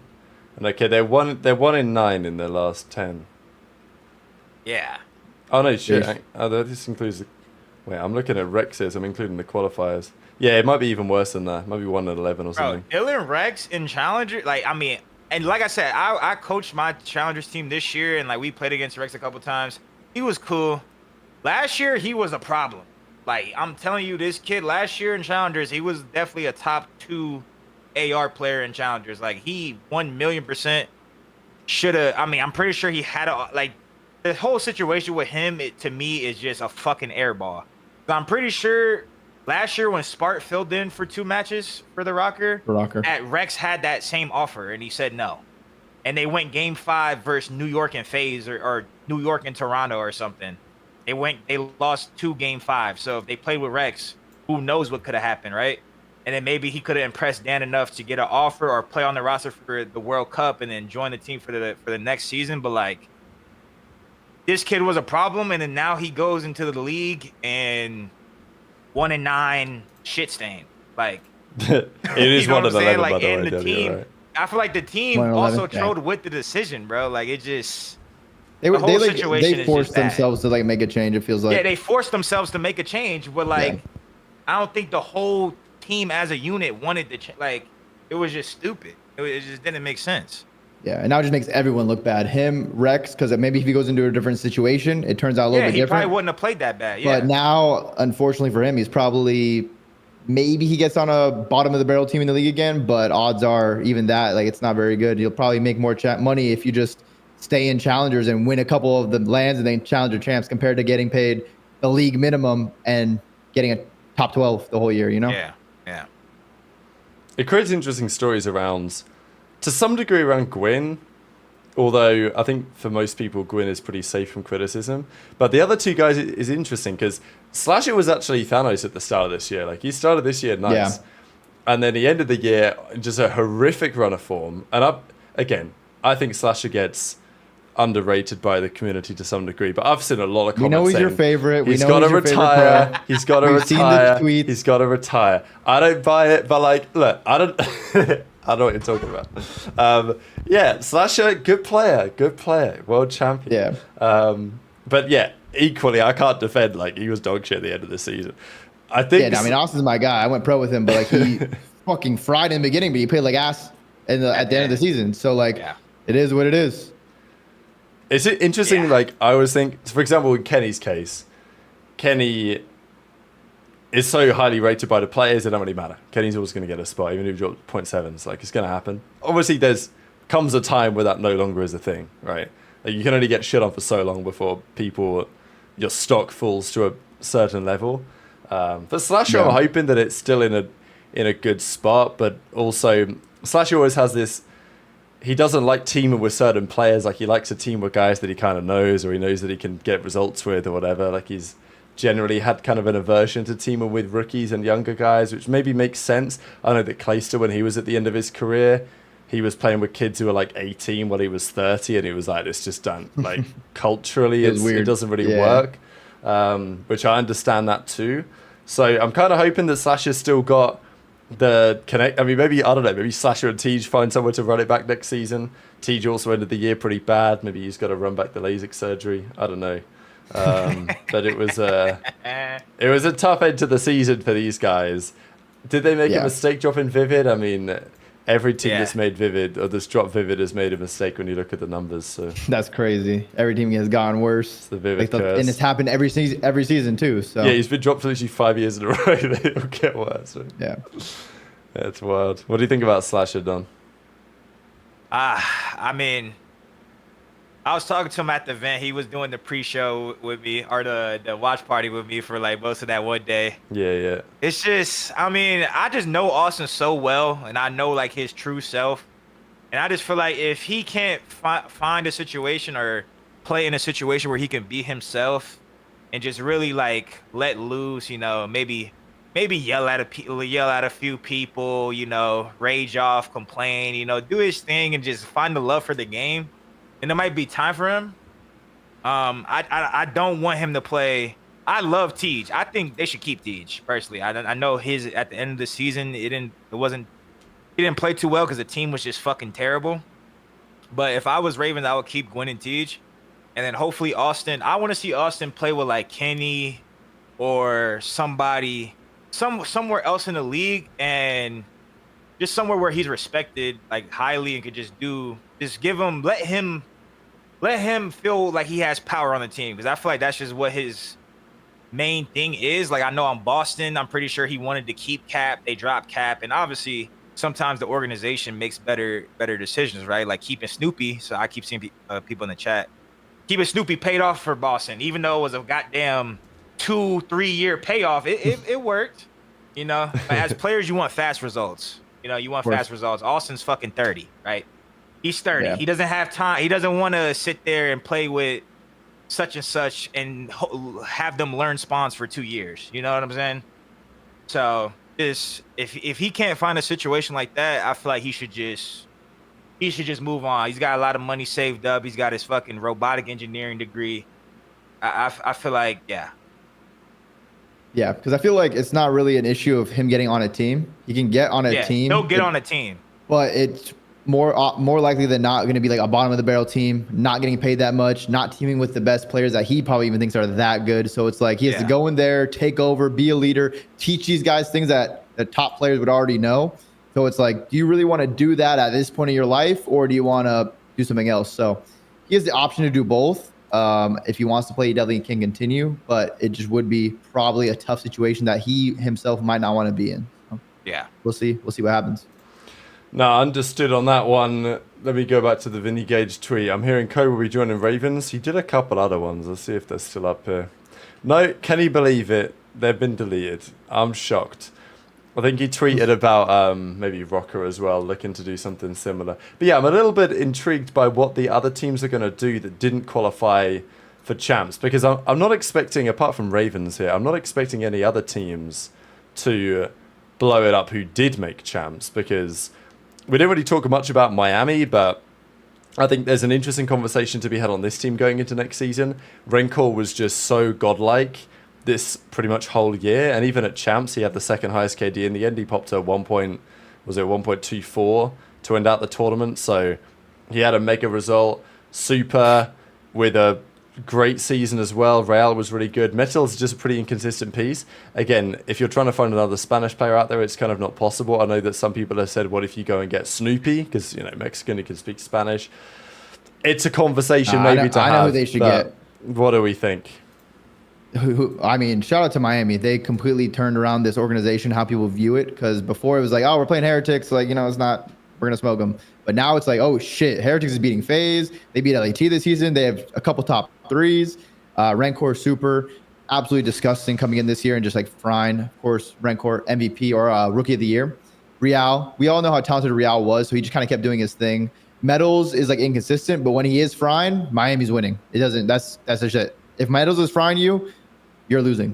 But I do think one change I think would make Miami insane would be like a purge for Metals. Obviously, I don't know if Evan can speak Spanish like that in game, but I feel like if they get purged, like, because their respawn's pretty good, it could be better. Their S&D is really, really good, but purge would be like, is still really good at S&D and would help their respawn become more consistent as well. So I think a purge in place of Metals could be an insane Miami thing. And obviously, people might not see purge as like this super talented, super cracked player, but he's really smart, great comms, unless he has to learn Spanish in Call of Duty. I don't know if he speaks Spanish too well or not, but I would like to see that. Okay, I've just been getting some insane gas on the show the last few days. I love it. I'm here for it. Because Medals also kind of an OG. Like Medals, I mean, I was just trying to see how old Medals is. Not like it really matters. Yeah. If you want to play longer, you can. But he's 24. Like I remember when he was. You remember BO4 at the Pro League qualifier? He had that crazy play against G2. He ripped Zinni off the heady or whatever it was. I still lives rent through in my head. It was on Arsenal. Or like the Jet heady. I don't know if you know the one. He like ripped him with the Maddox. I was like, wow, this kid's insane. And occasionally he does it, occasionally he doesn't do it. It's interesting for Miami, but I think for them, given their potential, their ceiling, they came top 3. They knocked out FaZe. Thieves are already eliminated. Last tournament, they literally just lost to Thieves and FaZe. Those are the only teams that outplaced them. They gotta have thought they were gonna get better than 4th, right? So I think they'll have a bit of a conversation. Yeah, for sure. I mean, it was a disappointing tournament. Bro. They should stick their team. This is the first time they've fucking done anything, bro. Like, they should just stick together, in my opinion. But they seem to have a good ass culture too. Yeah, no, they seem like really good friends, good chemistry, so that takes them far. But I mean, it's always tough too, because if they make a change, like, that player has to speak Spanish, like, and so it's either going to be someone from Spain or an outlier like a Snoopy or someone else. So Julie says, ask Attach if he regrets dropping Purge. No, not at all. The reason I don't regret it is because if we would have dropped Purge and got Johnny instead of Asem at the time, we would have been fine. But the issue is Vegas had more than $3 to their name, and we had like a normal facility, it would have been fine. But Purge was just playing on like cable internet in New York, so he just wasn't able to actually play Call of Duty. He was just getting shit on all day. And then when he went to LAN, like, he was just so underprepared for that, because when you play on shit internet, you're gonna get shit practice. So he wasn't as ready for that. So if we had a facility or just somewhere else to play that's not on dial-up internet in New York, I think it would have been way smoother. But when you're on Vegas Legion, you don't get a Damn, you're in hell. So, yeah. But I mean, if we could have teamed with Evan, if I could have teamed with Purge in a good situation, it would have been great. I mean, we would have done really well with our team last year if we just could be in person, but it's Vegas Legion, so. I like this post-retirement Attach. He just says shit. Yeah, I mean, it is what it is. I just tell it like it is. I don't know. Got interesting super chat here from Sanchez. Thanks for the super chats and support of the stream today, guys. Still got 3,000 people in there. If you're a boozer, an 04, so going back to the Surge thing, but it's a little twist on the talk we had earlier, because when we talked about a boozer in 04, it was like, okay, if I'm another team, if I want to poach them, maybe I'll go get them. But was for Surge, they're based out of Vancouver, right? It was a big talking point this season that their online ping was apparently an issue. But I don't really know if that necessarily played much of a difference. I mean, I know they talked about it a lot, but there were quite a few times they always used to say it. It's like, oh, we've been playing on this terrible internet from back, so when we go to LAN, it's going to be a different story. Then sometimes they turn up to LAN and got slammed. So it seemed to work for them. I don't know if it was like they were playing with training weights on or whatever, because they would come to LAN after having difficult internet and they would deliver. But I don't know. It is a talking point. Like for Kenny, for example, as you've said before, Don, he doesn't really want to move out of Texas if he can avoid it. Obviously, that's for personal stuff as well, but also it tends to be the better place to be to play. So if you're a boozer in 04 and some team gives you an offer, like let's say Falcons come along, Falcons could build like a 20-man team. That. Yeah, exactly, right? That. Like you're going to take the bag and you're going to go play Texas where you've got a better internet situation. Like it may, I don't know how much it's affected them. I'm sure that Rambo has probably told the team, I'd be telling the team, as much as it might be annoying you, like don't tweet about it, don't make it a big deal. But it may be more of a frustration to them than they've kind of let on this season for the Surge guys. I don't know. It's not really affected their results, but I could imagine it being a point of contention. Yeah, I just don't see, the biggest issue with them is I know Surge isn't paying the bag like that, and like many teams aren't. So if those players get a good offer for twice their salary, they're leaving if they are unrestricted free agents, or potentially if they get bought out, if they buy them for a certain amount that the org will agree to and let them go. And they definitely don't want to play up there again. That's for sure. You do not want to be on a coast. If you're on a coast, unless you're in Toronto with Bell Fiber, it's not very good. So you definitely want to be either Texas or, I mean, somewhere central. Yeah, I mean, just like what y'all said, bro. If Falcons throw you out a bag, I'm pretty sure players respect 04, especially just because, like, even how you said earlier, Dill, sometimes the Americans, they don't mix as well with the EUs. So, like, to me, 04 would probably be the one, or I mean, obviously Nep. Obviously, Nep is the guy that people probably want the most off that team, especially because he's an SMG. SMGs win championships. But besides Nep, I would say 04 just because that's just how it goes. Like, 04 is friends with people.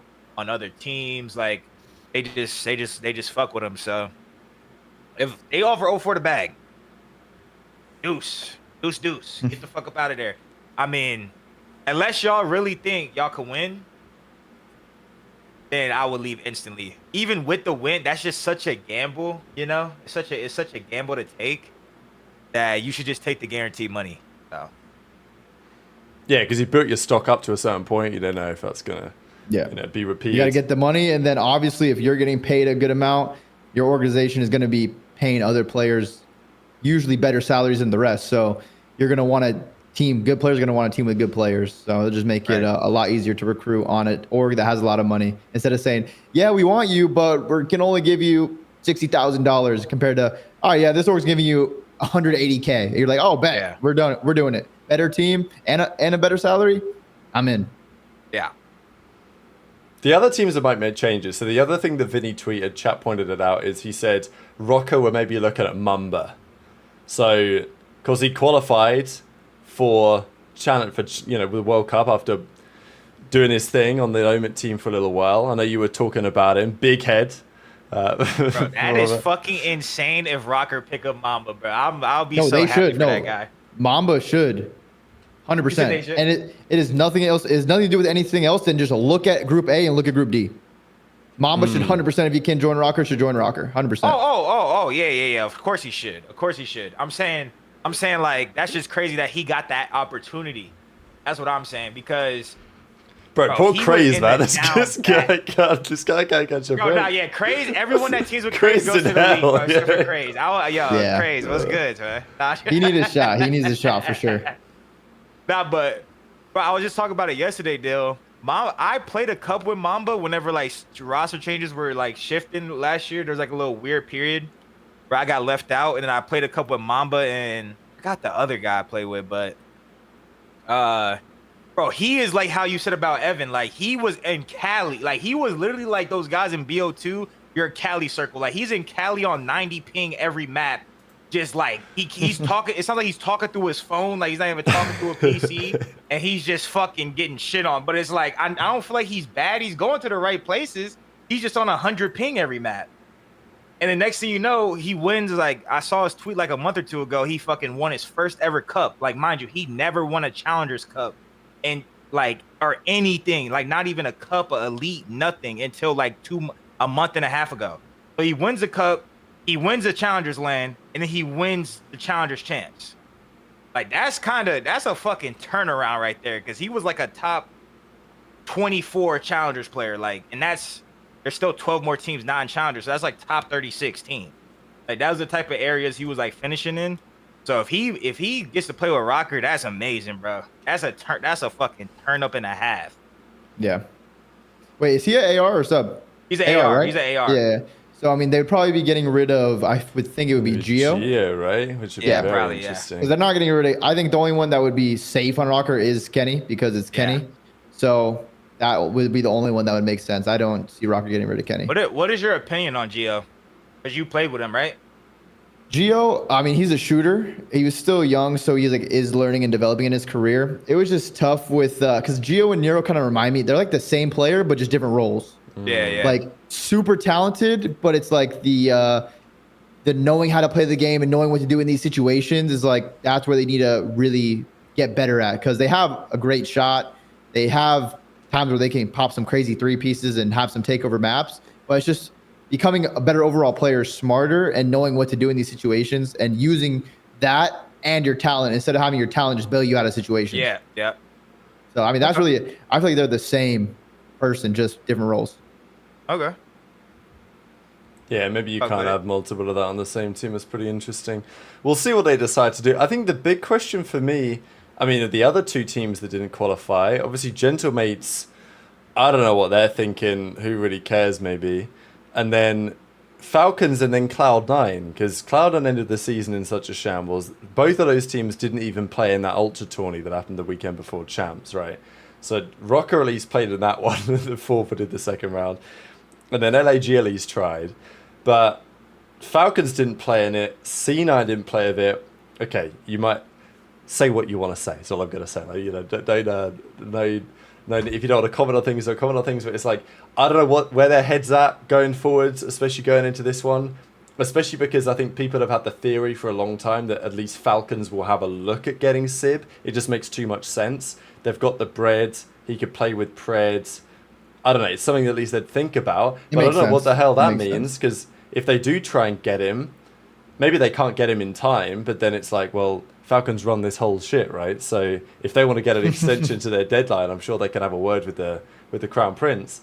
Yeah. But then where does it leave C9? Because then all of a sudden, if that was to happen, it's like, well, damn, they're like the whole team just got gutted and they've got to put a roster together, and then their best player retired off, at the end of the season. So that was unfortunate. Yeah, unfortunate for them. Couldn't be doing a team house at 30 anymore. That was crazy. But nah, C9 was a great org. C9 was a great org. They took really good care of us. It was going rogue. It was fun. Yeah, I'm just being honest. But nah, C9 took really good care of us. But nah, I love them. The two Uber Eats a day. Ooh, we were eating good over there. Like, I'd be fucking. They have a good culture. They have a good culture over there too. They didn't have an in-house chef. No chef. Nah, we didn't have a chef. We just did like the Uber Eats thing. So like 2 meals a day. But they have a good culture over there. I think the only issue was like living in LA. I mean, living in LA or on the West Coast or even far East Coast is never going to be good for online COD. So I could definitely see C9 like potentially moving to Texas and other orgs that just want to become more serious in the league. Because when you tell a player they have to move to LA or even to where Vancouver, like they would much rather be in Texas. So that limits the options of players you're going to be able to get. So I could definitely see them and other people try to be more serious and get better players by transferring everything to a central location. Yeah, I mean that's a fucking fantastic idea that the players probably brought up to them. I would assume. Fuck. I mean, I don't really know too much about like orgs outside of COD, but people were so excited to have C9 like buy the New York spot, and then I don't know. I feel like they were kind of like a non-factor. No offense, though. I miss when they were winning events, when New York were good back in MW19. So I'm saying, so like I don't know, and then I hear like they don't even really care. Like they'll sell their best players. Like how are they gonna build a team to like win? Like do they want to win? Like what's their goals? Bro, Jack Etienne tweets a good game. He tweets a good game. Well, no, I think they definitely do. They want to build a team in COD. I mean, on paper, our team should have been a lot better than what it was. Our team should have been a lot better, yes. So, like, that's on us. Don't really blame that on them. But I think going forward, they're going to have some decisions they got to make of how they're going to try to get some of the top players onto their roster. And they might have to do some different things. Like I'm saying, like, if it's in Texas, that entices players to want to be there and live there because half of the league is in Texas right now, 6 out of the 12 teams. So it's like you get better scrims every day, more consistent scrims, and you're just in Texas with good internet and stuff. You're surrounded by other Call of Duty players.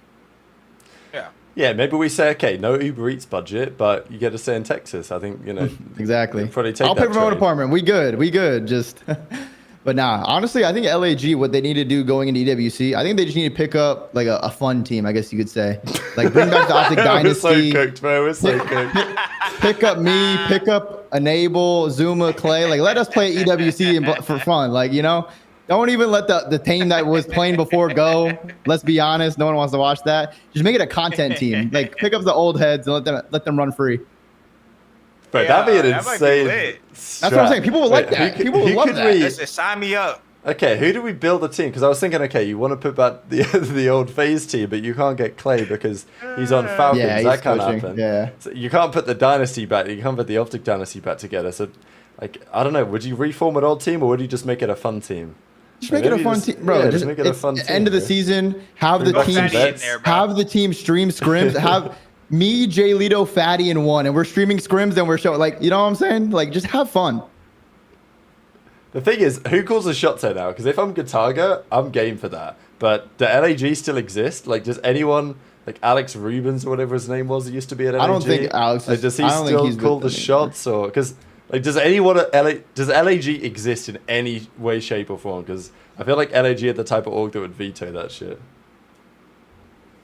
I have no idea. I don't know. I don't think so. Last what I heard, they like gutted the whole company, and there was one person kind of like running it all. Because I know last year there was that drama. Remember, they were gonna get that one team. It was like Gunless, ASUM, other people before W3, and then that got shut down. So they picked up like the Fame, or they picked up like Vios's coach. Vios's coach. And they got like Fame and other people. And Neighbor was crashing out. I remember. Yeah, but I think like 1 or 2 people were running that org. That was really it. So I don't know how much LEG is still, or if it's just all Gentlemates now, but they were forced to keep the like Los Angeles Gorilla Gentlemates name, some weird stuff like it was. You think Adam Killer Sloss would go?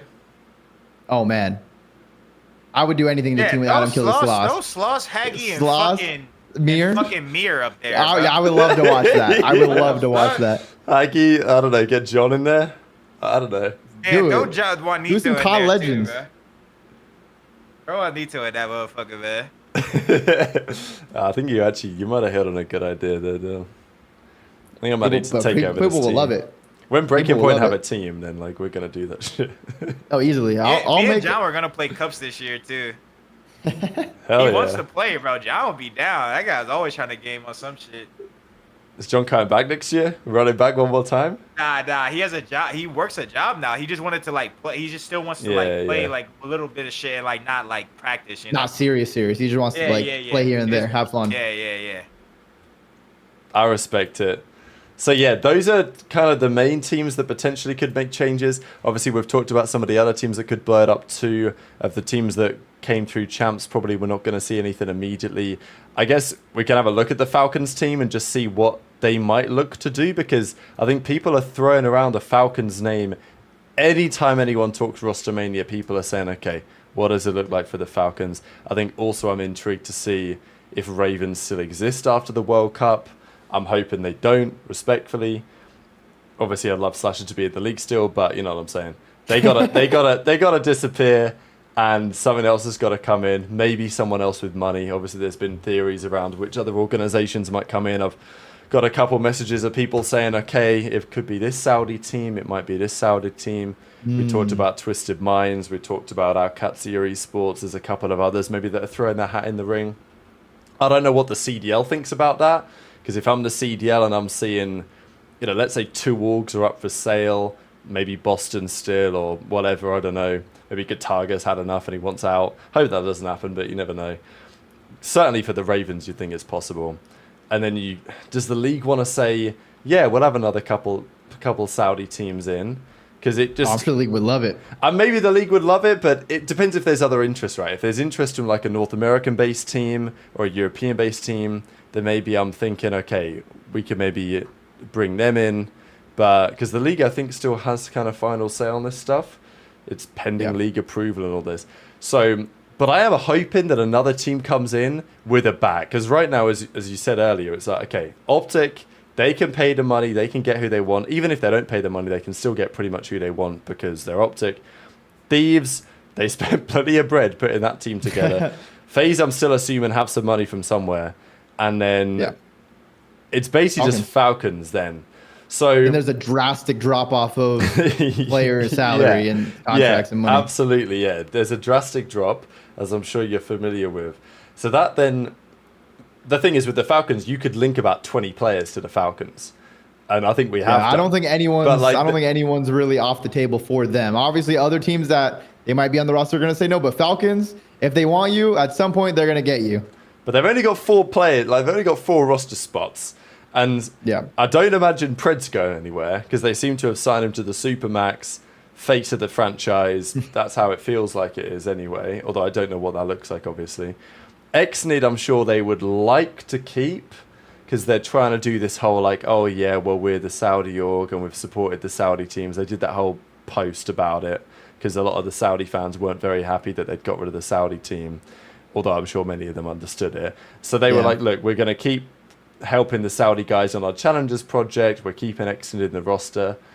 But, as you say, if you can go and maybe look at some of the FaZe guys, then it changes the conversation quite dramatically. So I think what I'm interested in is if they do anything for the World Cup, which I feel like they kind of have to, but if they do that, like if you pay big money to sign someone for the World Cup, you can't really drop them 5 weeks later, even if they're not, maybe you can, maybe who gives a fuck? You got the bread.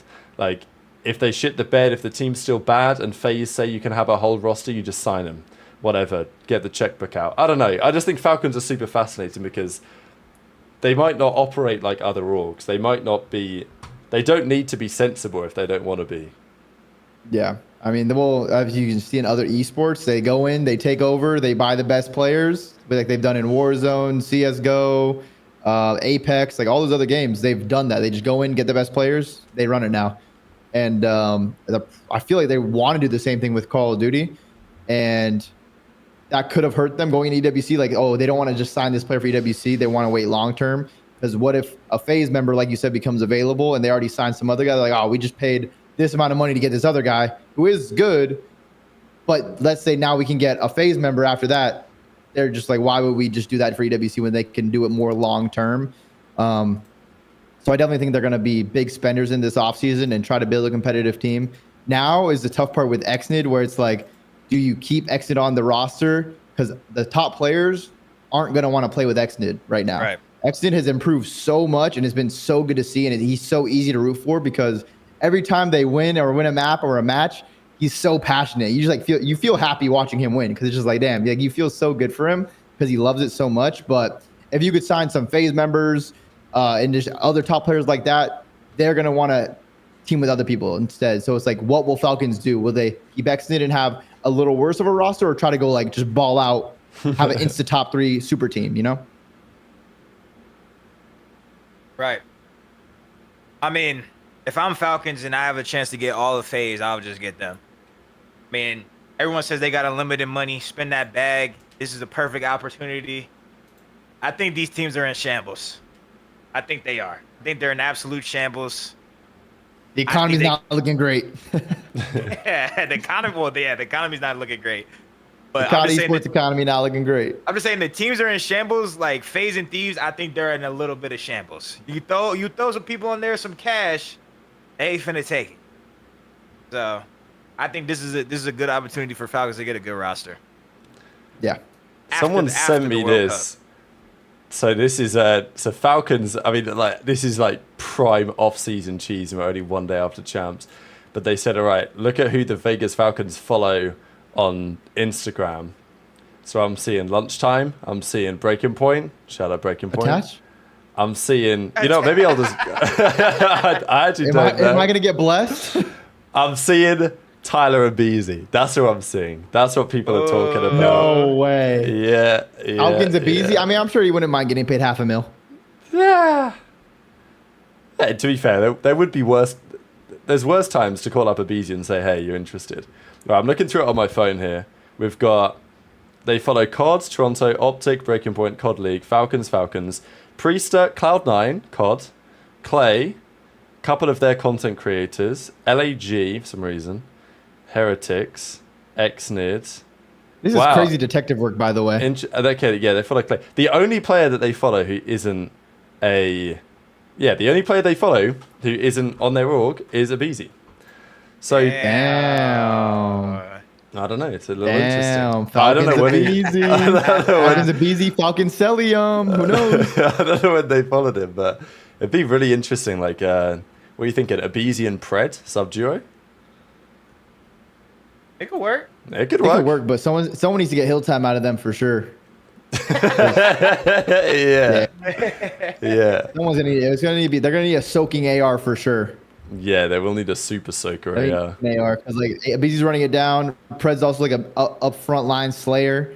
And then S&D, they would have to figure out who's gonna carry bombs.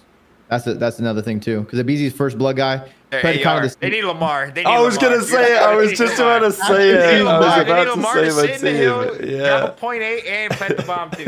Honestly, yeah, fuck it. Bring Lamar back. Yeah, they honestly need that though. Abizi, Pred, Sib. Lamar will complete the team, bro. It's just like the old that Abizi, Pred, Sib. Yeah, Lamar might go for 100-second average hill time. Yeah, he'd have to go for 100-second hill average. Holy! Every hill on the map would be called Lamar Heady or some shit because he would be there every single round. Okay, ladies and gentlemen, I think we've pretty much covered the whole lot to one. Actually, there's just one more thing I wanted to cover, and that was Shotzi's follow-up tweet, because you guys remember his tweets he did back in January. He was talking shit on the whole league. People said they aged terribly, right? Aged like milk and all this.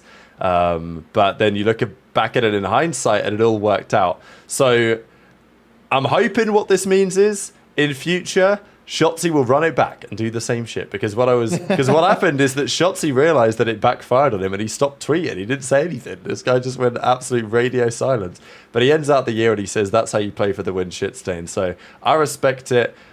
Hopefully other teams take note, because clearly the run that OpTic made happen here shows that they understood it all along.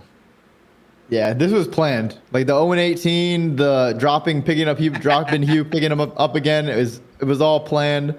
They knew this was the only chance they had to win champs. They had to do everything that they did. So shout out to those guys. But it was kind of a tame tweet, like his new one. He called everyone ass, but it wasn't like before. It was kind of just like a chill little one. But when you win champs and you fry like that, you don't gotta say too much. Yeah, I mean, I personally, what did he tweet exactly? See, I'm about to pull it up. Yeah, the most recent tweet was, "There's no feeling like this. Shout out to the fans sticking with me. Also, that's how you play for the win shit stains 100 emoji." Yeah, I mean, that's tame. I personally don't want him to talk shit. I don't know. I just feel like that's not his body for real. I just view him like Steph, bro. Like, just go out there and entertain me. I don't look at like him as like a fierce competitor, shit talker. Like, but he's talking shit. I don't know is it working though? Like, I feel like when he's talking shit. I mean, when he stands up and talks shit, it seems to work. He points at them at every map. Like, is he breaking them down? Like, do y'all think that shit is working or no? Like, I think he's just hyping himself up. To be honest. It's just entertainment for me. But like, yeah, I mean, I like the PR ant, just the golden child ant. That's the ant that I fuck with. But I hear you. It didn't really feel like exactly. Yeah, as long as he's winning, I don't care. I'm down for the content, obviously. But gentlemen, I don't know. It's been a pleasure to have you on Attach. I don't know when the next time is. We will have the pleasure. Who knows? But if that doesn't happen for a little while, I just wanted to quickly mention BO7, because, as you say, it's going to be the best game of all time. It's actually confirmed it's going to be the best game of all time by the Associate Design Director. Don, you're looking to come back. We're hearing that it's like Black Ops 2, but it's actually called Black Ops 7. So I don't believe it. I'm going to wait until I see it. But, I mean, they're talking about bringing back some of the maps of BO2. Fringe is now back in this game. There's been some talk, but there's always talk, that the devs are pretty happy with how they've made BO7 work. Like, they've been putting more time into it than they did for BO6, for example. So with all that in mind, I'm just hoping that next year the league can capitalize on what was a good momentum building end of the season. They can make the scoreboard work the whole year. That would be nice, and hopefully have a good game. And if there's jetpacks, then maybe we see Don back in the league, and we see Dylan Attach. I don't know, like maybe main sub Attach playing back. Some eights. I don't know. Yeah, playing some eights. Maybe coaching. Streaming all day and playing eights. Yeah. But no, I'm excited for BO7. I mean, it's finally good to have like some backup, because usually just me on my own thinking the game is going to be the best game of all time. But now that the developer literally went and said it's like Black Ops 2, which is the best Call of Duty of all time, it's literally Black Ops 2 remastered, just Black Ops 2 but better. So it's going to 100% be the best game of all time. And I'm glad that I'm not the only one that sees it this time. Everyone else is just as excited as I am. So I'm with you, too. I hope it's the best COD of all time, because it's going to help me keep my dope. That's my current battle right now. That's what I'm doing to prepare myself to come back. It's just like, make sure I'm like actually locked in, focused, not fucking eating hella food and drinking alcohol and doing stuff I shouldn't be. So, I'm on BO2 yesterday. Chat, if y'all want to, we're going to be playing BO2 later. Pull up and watch. But we're going to be playing some BO2 this offseason. They say it's like BO2. We on BO2 with the bros. So, just wanted to throw that out there. BO2 is so much fun to go back and play, honestly. On like Plutonium, whatever people used to play it on nowadays. I was having like such a good time with that a couple of years ago. My best shit, though, as you guys know, is just get on PC, download Black Ops 3, and just run some 8s on that, baby. You got it. Oh my God. BO2 is so much fun, because when Hitch did the off-season tournament, the biggest regret of my career is, bro, I trolled so bad. I literally could have 1v4'd Prime Complexity, on standoff S&D. I was in a 1v1 versus someone. I think one of my teammates said some shit, and I like listened to it, but I shouldn't have. Like, don't talk when it attaches in the clutch. Bro. What the fuck? Don't talk. Don't like when it attaches in the clutch. Yeah, don't talk. And then I literally would have 1v4'd complexity. Imagine no one gets to say that they 1v4'd the complexity Prime dynasty in Black Ops 2. BO2. Wow. That would be a legendary clip, but unfortunately I lost it. So happens. What's the best map and mode you liked on that game? Oh, I mean, Raid Hardpoint. Raid's the best map, and Raid should be in every COD. Everyone's like, we're tired of Raid. We need new maps. No, we see them make new maps every year. We do not need new maps. Stop trying to be original. Just put Raid in. We have a guaranteed good map that works in Hardpoint, CTF, Capture the Flag, or Control, S&D. Like, keep Raid in the game. It needs to be in the game. It needs to be a staple every year. Bro, I just watched a Counter-Strike major. Had 2 million viewers on maps I've watched for 20 years. Well, I've not watched them, but, you know, people have watched them for 20 years. So, yeah, it is what it is. But looking forward to the next game, gentlemen. That was an absolute pleasure today. And honestly, thanks all for watching the show. I think probably our most banging show of all time. Kind of expected given all the storylines happening at the moment. But we peaked up at around about 5,000 live viewers on the YouTube, which is absolutely unheard of. There's still nearly 3,000 you can hear after the fact watching right now. Shout out to you guys. We'll see plenty of you guys after the fact on the YouTube VOD as well over on the Spotify. And thanks all for watching. We will be back in due course. Trei's going to be back as well from Kitchener in a couple of days. I can't wait for him to tell me all about it and how banging it was out there. So don't worry about that. Trei will be back. But yeah, wow. What a few days for Call of Duty. What a show. Any final words, gentlemen, before I close things out? I mean, shout out to the whole community for showing up, because Call of Duty, obviously Black Ops 6 wasn't I was wrong. It wasn't the best game of all time. It could have been, but the maps were terrible. Like, this is by far the worst maps that we had. But it's just the Call of Duty fans that keep us going, especially for competitive, because it's such like a small percentage of people that truly play and watch Call of Duty. So shout out to you guys for showing up, setting records at Champs with the viewership, and of course just supporting Call of Duty and competitive Call of Duty. And hopefully we can keep doing this for many years to come. Yep. Appreciate Dill for being here. Appreciate you, Rap, for having me. It was a great show. A lot of viewers. Talked about a lot of stuff. And yeah, that's all I got. Damn right. We'll be back in a couple of days, possibly with an emergency dope check. Who knows? If there's big roster drama, we might have to run an emergency one. If not, we'll be probably back next week to cover what's happened in ROSTERMANIA, and then we will be back before the World Cup to do some predictions, run some fancy stuff, and then who knows what's going to happen in Riyadh. Time will tell. Gentlemen, pleasure as always. Thanks for watching, and we will be seeing you next time. Yes, sir. Have a good one.